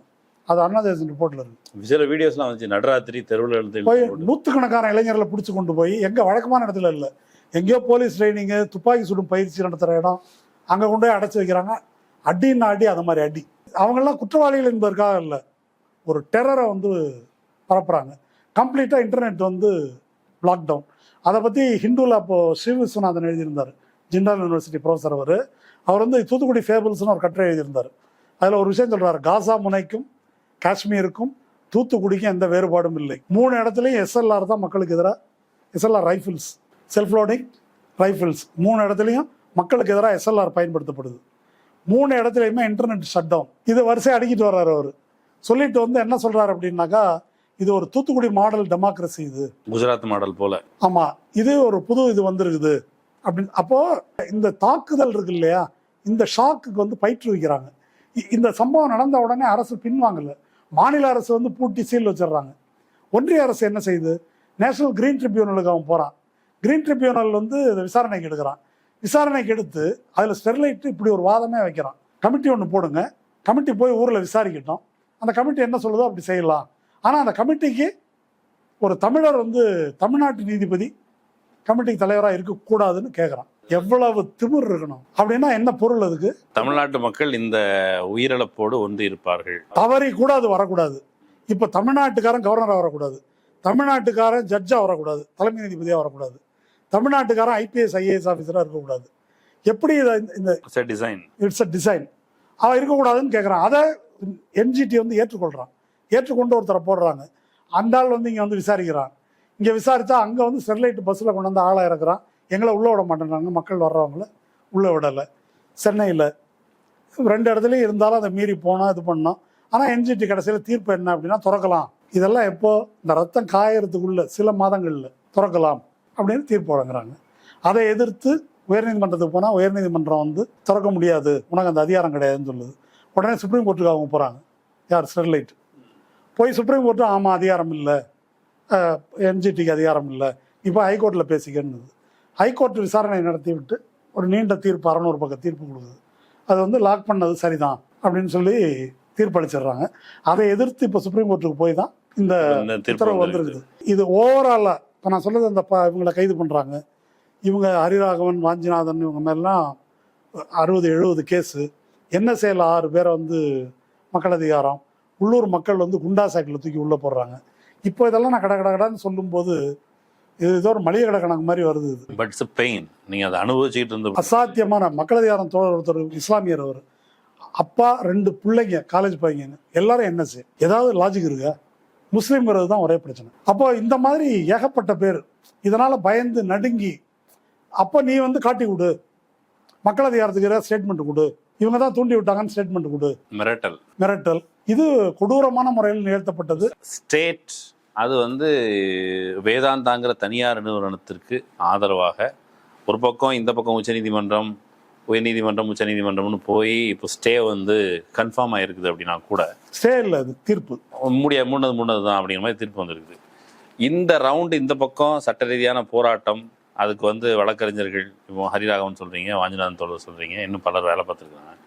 ஆனால் இந்த பக்கம் இவ்வளவு வழக்குகள், இந்த வழக்குகள் அதை வந்து அதில் ஒரு ஒரு ஒரு பகுதி ரத்து செய்யப்பட்டிருக்குது இல்லையா? இது ரொம்ப முக்கியமானது என்னன்னு சொல்றேன்னா, ஆர்கனைசேஷன். இந்த மக்கள் உரிமை பாதுகாப்பு மையன்ற ஆர்கனைசேஷன், மக்கள் அதிகாரன்ற ஆர்கனைசேஷன், அவங்களுடைய ஆர்கனைஸ்டு ஒர்க் இல்லாமல் இது தாண்டி வந்திருக்க மாட்டோம். ஆர்கனைஸ்டு ஒர்க்குன்னு நான் என்ன சொல்றேன்னா, தனிநபர்கள்னா அது இம்பாசிபிள். நான் இதில் ஐ வாஸ் இன்வால்வ். முதல்ல இருந்தே இதோட இருக்கிறேன், பிஆர்பிசியில் நான் இருக்கிறேன். இது துப்பாக்கி சூடு நடைபெற்ற அடுத்த 2 நாளில் இங்கேருந்து மில்டன், பார்த்தசாரதி, சுரேஷ், கோவை இதிலேருந்து நம்ம திருச்சியிலேருந்து முருகானந்தன் ஒரு வழக்கறிஞர், அவருக்கு கீழே ஒரு டீமு, இது கும்பகோணத்துலேருந்து வழக்கறிஞர் ஒருத்தர் குருமூர்த்தின்ட்டு, அங்கே மதுரையை சேர்ந்த வழக்கறிஞர்கள் கனகவேல் ராஜேந்திரன், அங்கே பிரபு ராஜதுரைன் சீனியர் வழக்கறிஞர், அஜ்மல் கான் சீனியர் வழக்கறிஞர், சென்னையில் என்ஆர் இளங்கோ, சங்கர் சுப்பு, பெரிய டீம் இது. அதாவது பிஆர்பிசி சேர்ந்த கோஆர்டினேஷன் தான் சட்ட ரீதியான ஒரு ஒரு தற்காலிக நிவாரணம். யாரும் 5 காசு வாங்காம அத்தனை பேரும் இதுக்காக வேலை செஞ்சு, ஹென்றி திப்பேன் 5 காசு வாங்காம அத்தனை பேரும் வேலை பார்த்துருக்குறாங்க. நீங்க சொன்ன விவரங்களை வச்சு பார்க்கும் பொழுது அருணா ஜெகதீசன் அறிக்கை சொல்றதை வச்சு பார்க்கும். அருணா ஜெகதீசன் அறிக்கை அனில் அகர்வாலையோ அல்லது எடப்பாடி பழனிசாமி அவர்களையோ, எடப்பாடி பழனிசாமிக்கு சொல்லப்பட்டது அப்படின்னு இருக்கிறவரை எடப்பாடி பழனிசாமி மேல் நடவடிக்கை எடுங்கன்னு சொன்னதான படிக்கல. ஆனா அவருக்கு அந்த குற்றத்தில் பங்கு இருக்குது, அவருக்கு தெரிஞ்சது எல்லாம் சொல்லப்பட்டதுன்னு இருக்குது. அனில் அகர்வால் இவ்வளோ ஹெல்த் ஹசார்ட் செஞ்சதன் வழியாக அவருடைய நிறுவனங்கிற முறையில் அவரும் குற்றவாளி தான். ஆனால் அருணா ஜெகதீசன் ரிப்போர்ட் அப்படியான ரெக்கமெண்டேஷன் எதுவும் கொடுக்கல. இந்த பக்கம் அதிகாரிகள் மீது நடவடிக்கை எடுக்கப்படணும் அப்படின்னு சொன்னால், அதிகாரிகள் அரசாங்கம் வந்து பெரும்பாலும் அதிகாரிகளை நம்பி அதிகாரத்தோடு பகிர்ந்து கொள்வது அப்படிங்கிறது பெரும்பாலும் அரசாங்கங்கள் விரும்பாது. அது இப்போ இருக்கிற கேஸ் மட்டும் இல்லை, கோயம்புத்தூர் கலவரம் இன்னும் பல விஷயங்களை சொன்னாலும் அதிகாரிகள் மட்டத்தில் போலீஸ் வந்து ஒத்துழைக்க மறுத்தா கண்டிப்பாக அரசாங்கம் நடத்துறது அவங்களுக்கு பிரச்சனையாக இருக்கும் பொழுது நடவடிக்கைகள் அவ்வளோ துரிதமாக நடத்தப்படலை. அப்போ இந்த அதிகாரிகளை எப்படி தண்டிக்கிறது, யார் தண்டிப்பது? இல்லை, 2 விஷயம். இப்போ நீங்கள் அனில் அகர்வால் குற்றவாளி, எடப்பாடி குற்றவாளி, போலீஸ் அதிகாரிகள் குற்றவாளிகள். நான் முதல்ல சொன்னேன் இல்லையா, வரிசையாக மோடி அரசோட அணுகுமுறையில் அதில் ஒரு பாயிண்ட் விட்டு போச்சு, அதை சேர்த்து சொல்கிறேன். இவ்வளோ பெரிய ஒரு குற்றம் நடந்திருக்குது. அகர்வாலுக்கு வந்து மோடி அரசு என்ன செய்யுதுன்னா, காவேரி பேசினில் ஆஃப் ஷோரில் ஆயில் ரிக்ஸ் வந்து ஓஎன்ஜிசியை விட அதிகமான ரிக்ஸ் அகர்வாலுக்கு வழங்குது. தண்டிக்கிறாங்க அனில் அகர்வால். இப்போ எய்ம்ஸ் கட்டணம் கட்டலை அப்படின்றோம், வெள்ள நிவாரணம் கொடுக்கல அப்படின்றோம். அப்போ இது எப்படின்னாக்கா, இது ஒரு ரேப் மாதிரி. இது ரேப்புக்கு அப்புறமும் வயலண்ட்டாக டீல் பண்ணுறது. எனக்கு வித்தியாசம் தெரியல. அந்த ஆசிஃபாவை ஒரு கும்பல் வல்புணர்வு செஞ்சுட்டு அடித்து கொள்கிறாங்கல்ல, இது கிட்டத்தட்ட அதை ஒரு உருவகமாக வச்சுக்கங்களேன், அதை அப்படியே அப்ளை பண்ணுறாங்க. அடுத்து ஒன்று சொன்னேன்னா அதுக்கு மேலே செய்வேன். அப்போ வந்து நீ அப்படியே புழு பூச்சியை நசுக்கி கொள்வது போல் அப்படி செய்வேன்றதான் அணுகுமுறை. அந்த போலீஸ் அதிகாரிக்கு பதவி உயர்வு ரெகுலராக கொடுத்துருக்குது. அது மோடி அரசு தான் வழங்கியிருக்கிறது, பதவி உயர்வு வழங்கியிருக்கிறது இல்லையா, அவருக்கு டிஜிபியாக ப்ரமோட் பண்ணியிருக்கிறது. இப்போ இதை நம்ம எப்படி பார்ப்பது? இன்னைக்கு வந்து நாடு முழுவதும் எல்லா நிறுவனங்களையும் மோடி அரசு கைப்பற்றி கொண்டு விட்டது. அது எல்லாமே அவங்க கையில் இருக்குது, இன்க்ளூடிங் மீடியா. அதை வந்து எதிர்க்கட்சிகளுக்கு எதிராக ஏவறாங்க. அல்லது எதிர்க்கட்சிகள் மட்டும் இல்லை, யாரெல்லாம் பொலிட்டிக்கலாக அவங்கள சேலஞ்ச் பண்ணுறாங்களோ அவங்க எல்லாருக்கு எதிராகவும் வந்து ஏவப்படுகிறது, முறைகேடாக பயன்படுது, எல்லாத்தையும் வந்து பார்த்துட்டு இருக்கிறோம் நம்ம. இப்போ இங்கே என்ன நடந்திருக்கிறது? இப்போ இதை கொஞ்சம் நினைவுபடுத்தி பாருங்களேன். இன்றைக்கி இந்த தீர்ப்பு வெற்றிகரமாக வந்துருச்சு அப்படின்னு நம்ம பேசக்கூடிய இந்த நேரத்தில், இப்போ அருணா ஜெகதீசன் ரிப்போர்ட்டில் இப்படி முன்னாலேயே நான் சேலத்துக்கு போய் சொன்னேன், அவங்கள கிரிஜா வைத்தியநாதன், டிஜிபி எல்லாரும் மினிட் பை மினிட் நாங்கள் அப்டேட் பண்ணோம் இப்படின்னு பதிவாயிருக்குது, அந்த அறிக்கையில் வந்துருக்குது. இந்த ஆள் வந்து நான் இந்த மாதிரி உங்களை மாதிரி தான் பார்த்து தெரிஞ்சுக்கிட்டேன்னு சொல்கிறாரு. இப்போ நீங்கள் ட்வீட்டு ஒன்று கூட வரலன்றீங்க. இதை என்னங்க செய்கிறது? இது யாருமே இவங்களாம் பத்திரிகையாளரா? இல்லை பத்திரிகையாளரா? எனக்கு வாயில் வேற மாதிரி வருது. போய் எடப்பாடிட்ட ஏன் கேட்க மாட்டேன்ற, ஏன் அப்படி ஒன்று வந்திருக்குது, அருணா ஜெகதீசன் கூட அறிக்கையில் சொல்லிருக்கு தெரியாதுன்ற, பச்சையா பொய் பேசுற. அப்ப எதை வாங்கி தின்னுட்டு இவங்க எல்லாம் மைக் வச்சுட்டு நிக்கிறான்னு தெரியல. மனுஷனா இவங்க எல்லாம் ஏதாவது கொஞ்சம் சூடு சொரணா வெக்கமான ஏதாவது இருக்குதா? இந்த ஒரு கேள்வியை கேட்க மாட்டாங்களா? இதுவரைக்கும் கேட்கப்படல. இதுவரைக்கும் அவனும் கேட்கல, மீடியான்னு சொல்லிக்கிறாங்க. கேட்டாங்க என்ன மீடியா என்ன வெங்காயம் எனக்கு தெரியல. இப்படி ஒன்று நடந்திருக்குது. இப்போ இது எப்படி நடந்திருக்குது? இது இப்போ போய் சொன்னேன்றாரு, எனக்கு தெரியாதுன்னு அந்த ஆள் சொல்றாரு. யார் துப்பாக்கி சூடு உத்தரவு போட்டதுன்னா விஏஓன்றான், தாசில்தார்ன்றான், அவன் எனக்கு தெரியாதுன்றான், ஓடி போறான். இதெல்லாம் என்ன கணக்கில் வருது? இப்போ குற்றவாளிகளை நீங்கள் தண்டிக்கிற வெங்காயமெல்லாம் இருக்கட்டும், அப்புறம் இது எப்படி நடந்துச்சு? இப்போ மோடி அரசு நடத்துதுன்றீங்க, அகர்வால் ஆட்சி நடக்குதா? எடப்பாடி பீரியடில் அகர்வால் எல்லாருக்கும் ஃபோன் பண்ணி கூப்பிட்டு சொல்லியிருக்காரா? எப்படி நடந்துச்சு? இது எப்படி நடந்ததுன்னு முதல்ல இது தெரியணும் நமக்கு. ஜெயலலிதா மரணம் தொடர்பான ரகசியத்தை கண்டுபிடிப்போம். ஜெயலலிதா கால் இருக்குதா இல்லையான்றது முக்கியம். இது வந்து ரொம்ப ரொம்ப முக்கியமானது. இப்போ இது எப்படி நடந்ததுன்னே தெரியல அப்படின்னு சொன்னாக்கா நான் என்ன கேட்குறேன், நீங்கள் இப்போ 15 பேருக்கெல்லாம் நீதி வழங்குறது இருக்கட்டும். அப்புறம் இப்போ கோர்ட்டில் வந்து நாங்கள் டிபார்ட்மெண்டல் ஆக்ஷன் எடுத்துருக்கிறோம், கிரிமினல் ஆக்ஷன் எடுக்கணுன்ற அவசியம் இல்லை அப்படின்னு அரசு வழக்கறிஞர் வந்து, ஏன்னா இது வந்து அருணாச்சலேசன் குழு, அதனுடைய வரம்பு வந்து அவ்வளோதான், நாங்கள் கேட்க வேண்டியதில்லை. அவங்க கமிட்டி சொன்னதை நீங்கள் கேட்க வேண்டியதில்லை. அவங்க சொல்லியிருக்கிறாங்க டிபார்ட்மெண்டல் ஆக்ஷன் எடுக்கணும் without prejudice to taking criminal action, அது தனி இது தனின்னு சொல்லியிருக்காங்க. ஆனால் நாங்கள் எடுக்க தேவையில்லைன்னு இவங்க சொல்கிறாங்க. கிரிமினல் ஆக்ஷன் எடுக்க தேவையில்லை. இதுக்கு யார் பதில் சொல்லணும்னாக்கா அந்த தொகுதி நாடாளுமன்ற உறுப்பினர் கனிமொழி, அவங்க தான் வாக்குறுதி எல்லாம் கொடுத்தாங்க, பேசுனாங்க, இப்போவும் போகிறாங்க. அவங்க பதில் சொல்லணும். இதுக்கு ஐபிஎஸ் எல்லாம் நாங்கள் ஒன்றும் பண்ண முடியாதுங்க அப்படின்னாக்கா அது மக்கள்கிட்ட அவங்க போய் சொல்லட்டும். என்னுடைய கேள்வி வேற, இதெல்லாம் உங்களுக்கு நடக்காதா? நடந்துட்டு இருக்குல்ல ஏற்கனவே. சில அமைச்சர்களே பேசுகிறாங்கல்ல, ஐஏஎஸ் ஆஃபீஸர்கள் நான் சொன்னதை கேட்க மாட்டேன்றாங்க அப்படின்ட்டு. அப்போது இந்த நெட்வொர்க் எப்படி வேலை செஞ்சுருக்குது? இது ஒரு பனானா ரிப்பப்ளிக்கா? இது ஆப்பிரிக்காவில் தான் கேள்விப்பட்டிருக்கிறோம். இந்த மாதிரி ஏதாவது ஒரு இராணுவம் வந்து ஆட்சியை கைப்பற்றும், அவனுக்கு இப்போ எம்என்சி வந்து பணம் கொடுப்பான், அவன் யாரை வேணால் சுட்டுக் கொள்வான், எதை வேணால் கொடுத்துருவான்னு. அப்படி நடக்குதா இங்கே? ஏதோ சட்டத்தின் ஆட்சி நடக்குது அப்படி இப்படின்லாம் பேசிக்கிறாங்களே, அது என்ன? இந்த உண்மையாவது தெரிந்து கொள்ளணும். ஒரு ராஜேஷ் தாஸ் கூடங்குளத்தில் பண்ண அயோக்கியத்தனத்துக்கு தண்டிக்கப்படலை, அந்த பெண் அதிகாரியை இப்படி நடத்தினது அது மகிழ்ச்சி, அதாவது நடந்துச்சு 3 வருஷம். சரி, இப்போ அதை விட இது குறைந்த குற்றமா இது? இதெல்லாம் என்ன நடந்திருக்குது? இந்த ஒரு மாநில அரசின் அதிகாரம் வரம்புக்குட்பட்டது, அதிகாரிகள் ஆட்சி நடக்குது. அவங்க எத்தனை பேர் வந்து மாநில அரசுக்கு விசுவாசமாக இருக்கிறாங்க, எத்தனை பேர் ஒன்றிய அரசின் கையாட்களாக இருக்கிறாங்க, இன்னமும் நேரடியாக அவங்களை எடுத்துக்கொள்வதற்கான வேலைகள்லாம் நடக்குது. இத்தனை எனக்கு தெரியுது. ஆனால் இது வெளியே கொண்டு வரப்பட வேண்டும். இது கொண்டு வரப்படவில்லை என்றால் இத்தகைய இது வந்து எது வேணா நடக்கும்னு நான் சொல்றேன். நாம் வந்து ரொம்ப பலமானவங்க அப்படிங்கிற ஒரு மிகை மதிப்பீட்டை மக்கள்கிட்ட உருவாக்க, எதுக்காக ஓட்டு போடுறோம்? உங்களுக்கு யதார்த்தத்துல நிலைமை இதுதான் மக்கள்கிட்ட உரிமையா உண்மையை இதை வந்து பேசணும். உங்களால எதுவும் செய்ய முடியலையா, அது வேற விஷயம். ஆனா இந்த உண்மையை வெளியே கொண்டு வருவதில் என்ன தடை இருக்குது? அதை வந்து வெளியே கொண்டு வரணும். கொண்டு வருவதன் மூலம் தான் ஒரு மாற்றத்தை கொண்டு வர முடியும். மக்களுக்கு இதையெல்லாம் மறைத்து வைப்பதன் மூலம் நீங்கள் எதுவும் செய்ய முடியாது அப்படின்றதான் நான் இதில் வலியுறுத்துறது. திருவுருக்களை வழங்குவதன் வழியாக மக்களை வந்து திரட்ட முடியாது. இல்லை, எங்களுக்கு அதிகாரம் இருக்கிற மாதிரி எதுக்கு பொம்மாத்து பண்ணிக்கிட்டு இப்படி செய்கிறார்கள்? இப்போ மாநில அரசின் அதிகாரம் பறிக்கப்படுது அப்படின்னு சொன்னா அகர்வாலுக்காக இத்தகைய பஞ்சமா பாதகங்களை இந்த மோடி அரசு செய்கிறது அப்படின்றத வெளியே கொண்டு வாங்க. மோடி அரசுக்கு எதிராக அல்லது பாஜக எதிராக தமிழ்நாட்டில் ஒரு உள்ளுணர்வு அப்படிங்கிற அடிப்படையில் பாஜக எதிர்ப்புங்கிறது இருக்குது, ஒரு கல்ச்சர் போலவே இருக்குது. ஆனால் அந்த கல்ச்சர் எப்போ வெளிப்படும், நம்முடைய கடமை எப்பொழுது அப்படின்னா, பாஜக நோட்டாக்கு கீழே அண்ணாமலையை ட்ரால் பண்ணுறது அல்லது பிஜேபியை ட்ரால் பண்ணுறது, பாலியல் ஜல்சா கட்சின்னு சொல்கிறது, 5 ஆண்டுகளுக்கு ஒரு முறை வாக்களிப்பது, இப்படி தான் அந்த வெளிப்பாடு இருக்குது. அதர்வைஸ் இந்த எக்ஸ்பிரஷன் ஒரு பொலிட்டிக்கல் எக்ஸ்பிரஷனா, ஒரு உருத்திரண்டு அப்படி இல்லை. ஸ்டெர்லைட் போராட்ட அனுபவத்திலிருந்து 2024 எலெக்ஷன் அல்லது 2024 எலெக்ஷனை ஒட்டி எல்லோரும் ஒரு பாஜக பவர்ஃபுல்லாக வந்துச்சுன்னா என்ன ஆகிறது, நம்ம எப்படி எதிர்கொள்வது அப்படிங்கிற அச்சம் இருக்குது. அப்படின்னு சொன்னா இந்த அனுபவத்திலிருந்து மக்கள் ஏதாவது கத்துக்கணும் இந்த குறிப்பிட்ட காலகட்டத்திற்கு அப்படின்னா எதை கற்றுக்கொள்வது? வெறும் மக்களுக்கு மட்டும் இல்ல, முன்னணியாளர்கள், அரசியல் சக்திகள், அவங்களுக்கும் சேர்த்து. ஸ்டெர்லைட் போராட்டத்தை பற்றி நம்ம பேசும்போது ஒரு விஷயத்தை நம்ம மறக்க முடியாது. அந்த விமானத்தில் வரும்போது தமிழிசை சவுந்தரராஜன் அங்கே போயிட்டு அந்த சோஃபியா லூயிஸ் இருக்காங்க இல்லையா, பாசிச பாஜக ஒழிகன், அப்போது அந்த குரலை அப்படியே தமிழ்நாடு வந்து எதிரொலித்தது, அதுக்கு டிஃபெண்ட் பண்ணது. இப்போ நீங்கள் சொல்கிற உள்ளுணர்வு இருக்கு இல்லையா, அந்த உள்ளுணர்வு வந்து அதுதான். இந்த உள்ளுணர்வு எப்படி வந்தது? இயற்கையாகவே நமக்கு அமைந்திருக்கிறதா? அப்படி எதுவும் இருக்கிறதா நான் நினைக்கல. பெரியார் மண் அப்படின்னு சொல்கிறான் இல்லையா, அந்த பெரியார் மண் என்பதனுடைய உண்மையான மீனிங் என்ன? பெரியாருடைய மிக முக்கியமான அவர் சொல்கிற, நான் சொல்கிறேன்னு கேட்காத, யார் சொல்கிறான்னு கேட்காத, உன் சொந்த புத்தியை கொண்டு யோசி, நீ முடிவு செய். அவர் தன்னையும் கடவுளை அறிவிச்சுக்கல.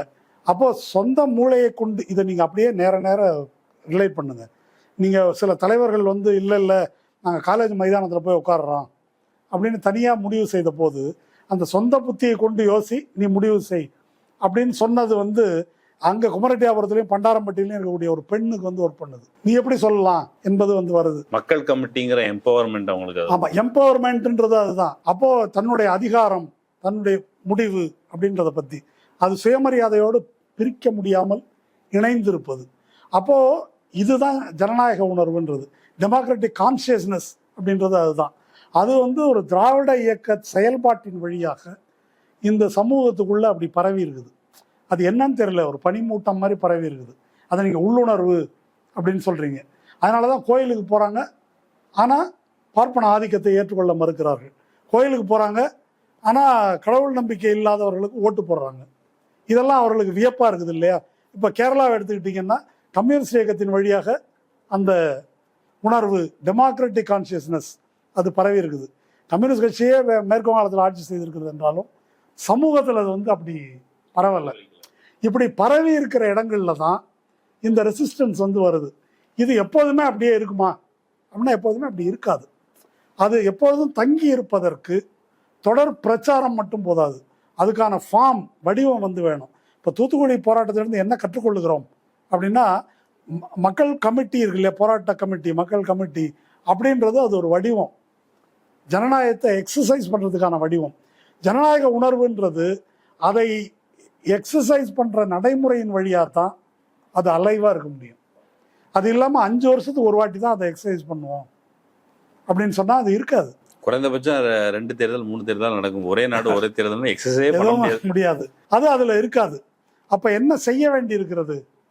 இப்போ தூத்துக்குடி அனுபவத்திலிருந்து நம்ம என்ன லேர்ன் பண்ணிக்கிட்டோம், என்ன செய்யணும் அப்படின்னு சொன்னாக்கா, அதே போன்ற கமிட்டிகளை எல்லா இடத்துலையும் உருவாக்கணும். நீங்கள் அதுக்கு என்ன பேர் வேணால் சமூக நல்லிணக்க குழுன்னு வச்சுக்கோங்க. ஒரு உதாரணத்துக்கு சொல்கிறேன். தமிழகம் முழுவதும் எல்லா நகரங்களிலும் வீதிக்கு வீதி ஒரு 3 இளைஞர்கள் 4-5 பேர் பிரதிநிதிகள் கொண்ட ஒரு கமிட்டி. நம்ம ஊரில் மத ரீதியான சண்டை வரக்கூடாது, ஜாதி ரீதியான சண்டை வரக்கூடாது, நாம் தமிழ் மாநிலத்தின் உரிமைக்காக, மக்களின் உரிமையை பாதுகாப்ப, வாழ்வாதாரங்களை பாதுகாக்கிறதுக்கு, உரிமையை பாதுகாக்க அதுக்கு குரல் கொடுக்கணும். நீ இந்த கட்சியில் இரு, அந்த கட்சியில் இரு, எந்த கட்சியில் இரு, நீ எந்த ஜாதியாக இரு, எந்த மதமாக இரு, இதற்காக நாம் நிற்போம் என்று ஒரு குழுவை ஏற்படுத்தினால் அது எப்படி இருக்கும்ன்றதை யோசிச்சு பார்க்கணும். அது வழியாக தான் டெமோக்ராட்டிக் லேர்னிங் வரும். இப்போ இந்த மாதிரி ஒரு பகுத்தறிவு பிரச்சாரம், சுயமரியாதை பிரச்சாரம் நடைபெறாத மாநிலங்கள், கம்யூனிஸ்ட் பிரச்சாரம் நடைபெறாத மாநிலங்கள், இப்போ அங்கே எதுக்கு அவங்க ஆட்பட்டுருக்கிறாங்க அப்படின்னா, பழைய சமூக அமைப்பு முறை, அந்த வழிமுறைகள் அதுக்கு வந்து ஆட்பட்டுருக்கிறாங்க. அப்போ சொன்னது கட்டுப்படலாம், தலையாட்டுவது அப்படின்றது வட மாநிலங்களில் இருப்பதை நாம் பார்க்கிறோம். அதனால தான் நீங்கள் ராகுல் காந்தி அவ்வளோ உஷாராக பேச வேண்டியிருக்கு இல்லையா? வடமாநில தலைவர்கள் அவங்க முற்போக்காக இருந்தாலும் கூட, தலித் அமைப்புகளாக இருந்தாலும் கூட, திரும்ப பேசுகிற மாதிரி அங்கே இருக்கிற தலித் அமைப்பு தலைவர்கள் பேச முடிவதில்லை. அப்படித்தானே இருக்குது. அப்போ அதுக்கு என்ன தேவை என்றால், இந்த போராட்ட அனுபவத்திலிருந்து, அது ஏதோ ஒரு தொழிற்சாலையை விரட்டிட்டோம், தீர்ப்பு வாங்கிட்டோம், அப்படி பிரச்சனை இல்லை. இதிலிருந்து ஃபாசிசத்துக்கு எதிரான போராட்டத்துக்கு சில படிப்பினைகளை நாம் கற்றுக்கொள்ள வேண்டும். அது வந்து இந்த மாதிரி கீழ் மட்டத்தில் இந்த மாதிரி மக்கள் பங்கேற்கக்கூடிய டெமோக்ராட்டிக் பாடிஸ் வந்து எப்படி உருவாகும், அது எவ்வளோ குறைபாடு வேணால் இருக்கலாம், அந்த மாதிரி பாடிஸை வந்து நம்ம உருவாக்கணும். அதனால் மேலிருந்து ஒரு கட்சி தலைவரோ இல்லை ஒரு பெரிய படித்த பேராசிரியர் பெருமக்களோ, எந்த அவதாரங்களும் அல்லது போராளிகளோ, அவங்கெல்லாம் ஒன்று யாரும் காப்பாற்ற முடியாது. இது ஒரு மெழுகுவர்த்தி ஏந்தி வந்து, ஒரு மெழுகுவர்த்தியோ 1000 மெழுகுவர்த்தியோ ஏந்தி வந்தெல்லாம் பண்ண முடியாது. இல்லை இப்போ அப்படி ஒன்று இருக்குது, இவர் மேலே 50 கேஸ் இருக்குது, அவர் மேலே 100 கேஸ் இருக்குது, 75 கேஸ் இருக்குது, அதை வச்சு என்ன செய்யறது? கேஸை வச்சு யாருக்கு எவ்வளோ கேஸுன்னு போட்டி போடலாம் முடியாது. இப்போ நமக்கு தேவைப்படுவது மக்களை எம்பவர் பண்ணுறது, இதற்கு எதிராக புரிய வைப்பது. அது வந்து ஒரு போராட்ட ப்ராசஸில் தான் வந்து நடக்கும். ஒரு எடுத்துக்காட்டு மட்டும் சொல்கிறேன். நீங்கள் போராட்டம் துப்பாக்கி சூடு அதெல்லாம் நடந்துருச்சு. 2019 நாடாளுமன்ற உறுப்பினர் கனிமொழி போய் இந்த இதய கிராமப்புறங்களில் ஓட்டு கேட்க போகிறாங்க. நாங்கள் வந்து உறுதியாக மூடுவோம்னு சொல்கிறாங்க. அதெல்லாம் கரெக்டு. ஒருவேளை உச்சநீதிமன்றம் எதிராக தீர்ப்பளித்து விட்டால் திறக்கலான்னு சொல்லிட்டு அப்போ என்ன பண்ணுவீங்க அப்படின்னு கேள்வி கேட்குறாங்க. இதுக்கு என்ன பதில் சொல்லுவாங்க அவங்க? தீர்ப்புக்கு கட்டுப்படுவீர்களா, மக்கள் தீர்ப்புக்கு கட்டுப்படுவீர்களா அப்படின்னு ஒரு கேள்வி இருக்குது. அப்போ மக்களுடைய கோரிக்கை என்னன்னா, இந்த ரெட் கேட்டகரியில் வரக்கூடியது இந்த காப்பர் ஸ்மெல்டர், இந்த மாதிரி ஆலைகளை எங்கள் மாநிலத்தில் திறக்க மாட்டோம் என்று சட்டம் இயற்றுவதற்கு உங்களுக்கு அதிகாரம் இருக்குது. அப்படி ஒரு சிறப்பு சட்டம் இயற்றி, ஜல்லிக்கட்டுக்கு போட்டாங்க இல்லையா, அப்படி சிறப்பு சட்டம் இயற்றி இதை தடுப்பீர்களா அப்படின்னு அவங்க கேட்ட பிறகு திமுகவினுடைய வாக்குறுதியில் அது சேர்க்கப்பட்டது. இது இயற்றுவாங்களா இல்லையான்றது இருக்கட்டும், அப்படி கேட்க தெரிஞ்சிருக்கு இல்லையா அந்த மக்களுக்கு, அதுக்கு பேர் தான் ஜனநாயகப்படுத்துதல். அதை நாம் வந்து பயிற்றுவிக்கணும். இங்கே ஸ்டூடியோவில் உட்காந்து கொண்டு இப்போ நீங்கள் சொன்னீங்க ட்ரோல் பண்ணுறாங்க, கேள்வி கேட்குறாங்க, அண்ணாமலையை அப்படி கேட்க தெரியணும், தமிழிசை சவுந்தரராஜனை கேட்க தெரியணும், மோடி வந்தால் கேட்க தெரியணும், சரியான கேள்விகளை எழுப்புவதற்கு பயிற்றுவிக்கப்படும். ஆமாம். இப்போ ஸ்டூடியோவில் உட்காந்து பிரதிநிதிகள் கேள்வி கேட்குறோம். அந்த கேள்விகள் மக்களிடமிருந்து வரும்போது அவங்க உள்ள நுழையவே முடியாது, எந்த காலத்திலும் நுழைய முடியாது. அதுதான் நம்ம வந்து கற்றுக்கொள்ள வேண்டிய மிக முக்கியமான பாடம்னு நான் நினைக்கிறேன். அந்த பாடம் ஸ்டெர்லைட்டிலிருந்து அந்த 13 உயிர்களை கொடுத்து தமிழ்நாடு கற்றுக்கொள்ள வேண்டிய பாடம் அது காலத்தை கற்றுக்கொள்ள வேண்டும் அப்படிங்கிறது நம்மளுடைய விருப்பம். மக்கள் மன்றத்தில் வைப்போம், மக்கள் என்ன சொல்கிறாங்கன்னு பார்க்கலாம். இன்னொரு வாய்ப்பில் பேசுவோம். ரொம்ப நன்றி. நன்றி நண்பர்களே, இன்னொரு வாய்ப்பில் சந்திக்கலாம். நன்றி.